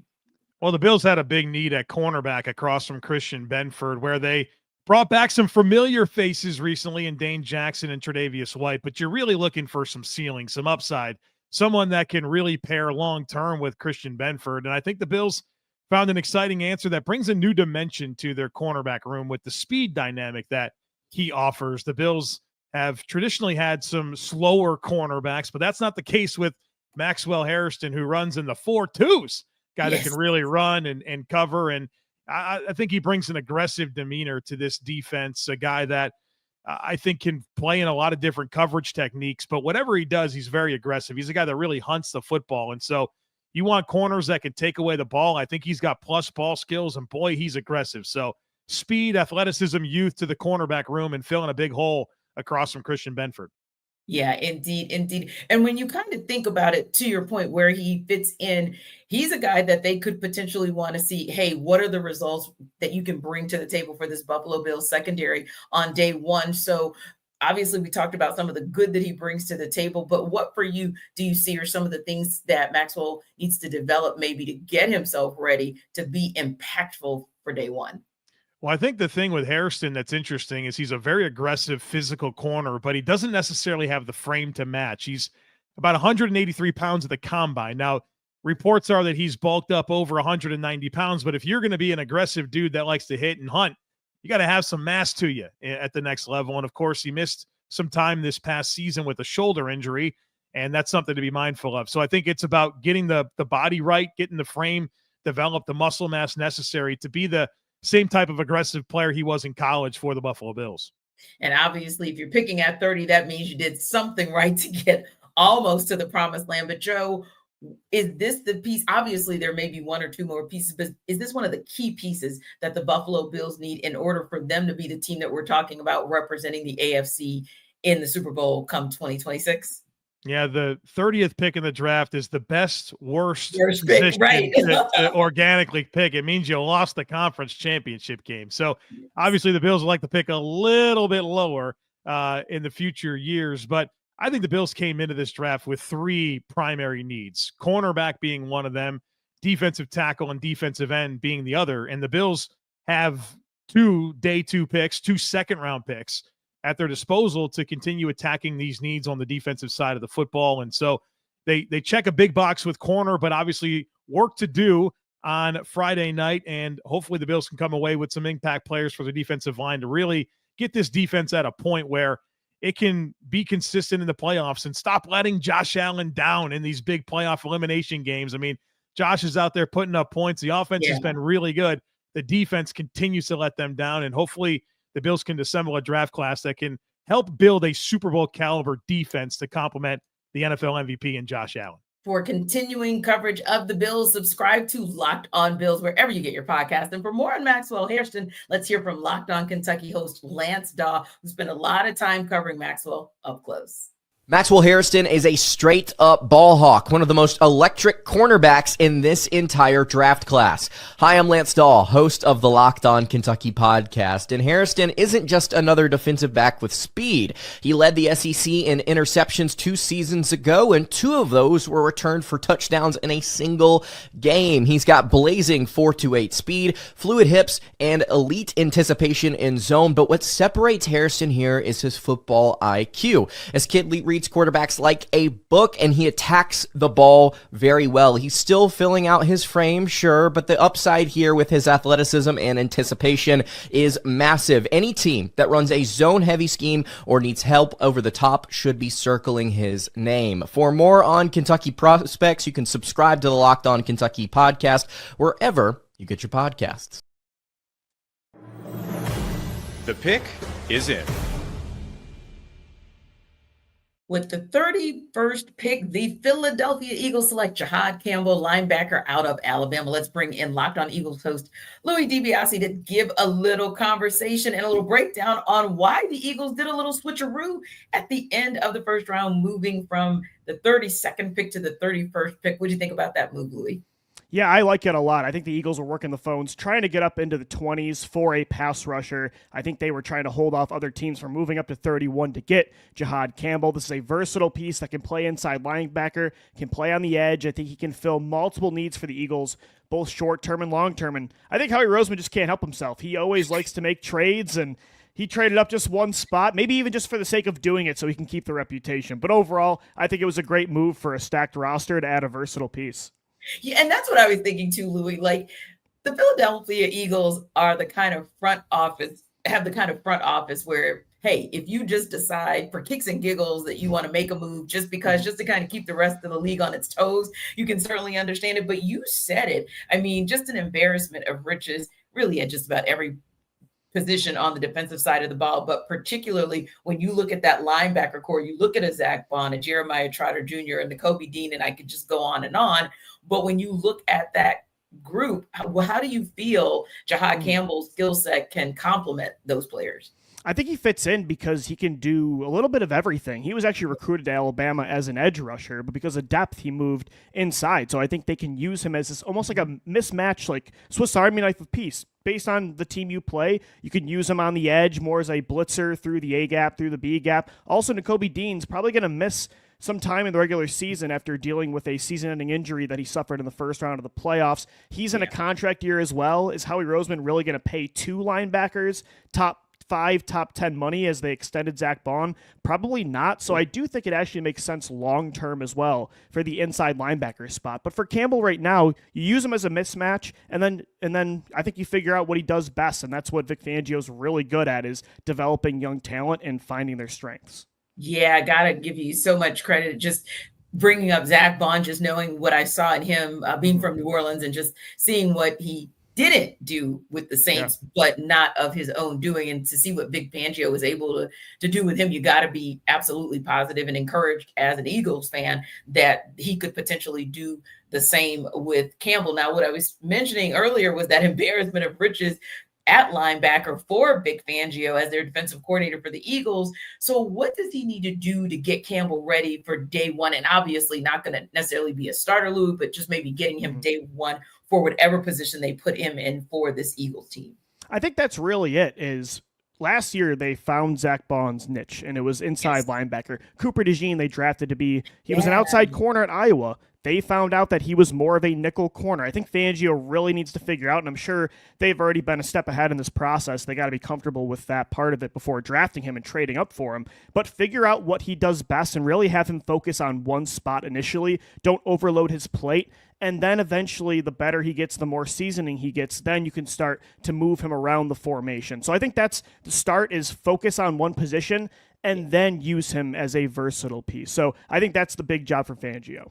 And I think, too, having those guys out there, and like you said, even when you are looking at guys like Nakobe Dean or like a Nolan Smith dealing with injury, you have another piece kind of another in the holster to be able to just kind of pull out as they do and just be so versatile as we've seen this defense of this Philadelphia Eagles team be. Appreciate the time, Louie. And for continuing coverage of the Eagles, subscribe to Locked On Eagles wherever you get your podcasts. For continuing coverage of the Eagles, subscribe to Locked On Eagles wherever you get your podcasts. And for more on Jihad Campbell, let's hear from Locked On Bama host Luke Robinson, who spent a lot of time covering Jihad up close. Jihad Campbell is going to surprise a lot of NFL players and teams with his versatility. I'm Luke Robinson with Locked On Bama, and Jihad Campbell has been one of the best players on Alabama's team these last 2 seasons. He's been incredibly versatile. He was recruited to Alabama as an edge. But, of course, you get to Alabama at that time when Nick Saban was still the coach. You got Will Anderson in front of you. You got Dallas Turner in front of you. And Jihad Campbell adapted. He became an off-ball linebacker, and he became a really, really good off-ball linebacker too. Very good in space. His coverage has certainly improved. He's got a propensity for some big plays. He made a huge one against Tennessee in Tuscaloosa, returning a fumble for a touchdown late in that contest. Jihad Campbell is going to be a very, very good pro. Again, check out Locked On Bama for more on anything relating to the Alabama Crimson Tide. The pick is in. With the 32nd pick, the Kansas City Chiefs select Josh Simmons, offensive lineman, Ohio State, presented by LinkedIn. Here to break this down with me is Chris Clark, one of the hosts over at Locked On Chiefs. And Chris, the Chiefs moved back in order to select Josh Simmons. The Eagles really wanted Jihad Campbell, so they made that one pick swap. And the Chiefs, they got their guy. Felt like this was a telegraph pick all the way through. Kansas City, we know, needed offensive line help. How are you feeling about the pick? I feel great. The reality is he's not there if he doesn't get injured. So it could be maybe the best offensive tackle in the class. Fantastic tape out of Ohio State going up against great competition. So I think you have to feel really good about it if you're the Chiefs. And the fact that they have signed off on the medical means that they feel comfortable with where he is.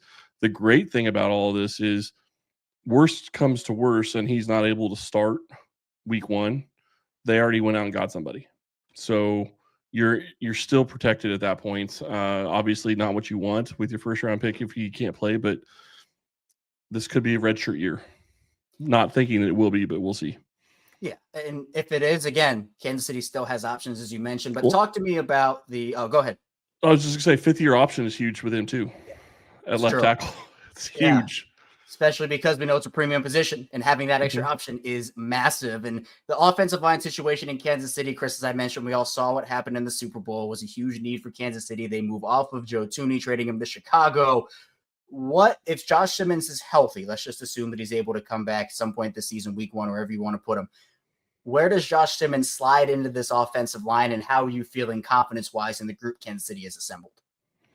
I think if Josh Simmons is going to be healthy and they want him to start week 1, I think that you're in a great position. It's not the best scenario for your best or for what you signed in the offseason, but you protected yourself. You didn't know if you were going to be able to get Josh Simmons or a guy that you felt could step in and start at left tackle. So I think Kansas City did what they needed to do. If they end up spending $15 million on a left tackle that doesn't play much because Josh Simmons comes in and just dominates, you're better off for it. You have a backup that can come in and help. And, worst case scenario, he's your backup for the year.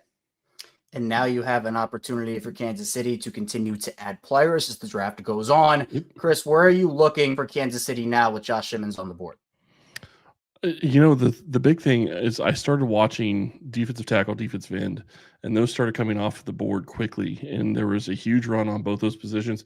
So it's going to be tough. If Kansas City stays where they are at 63 and 66, I don't know that they're going to be able to get somebody that they feel like can come in and help on the interior of the defensive line, which is, I think, really their other biggest need that they need to get figured out. So I'm wondering if they don't take one of the picks, maybe the pick that they got tonight at 164, and move up and try to get up a little bit further in the second round to maybe have a chance to go get a defensive tackle or a defensive end to help that defensive line.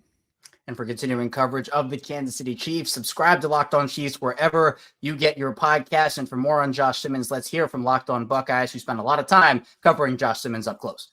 Josh Simmons has the rapid-fire quickness to excel as a left tackle in the National Football League. What is up, guys? My name is Jay Stevens, the host of Locked On Buckeyes. Standing at 6'5", 317 pounds, Josh Simmons' athleticism shows up all over the film, which is a big reason why he is a great left tackle in the screen game. He gets out in space. He's athletic enough to move from side to side, to move with the oncoming defender that's also in space, get his hands on him, and allow that lane to be a whole lot wider for the ball carrier right behind him.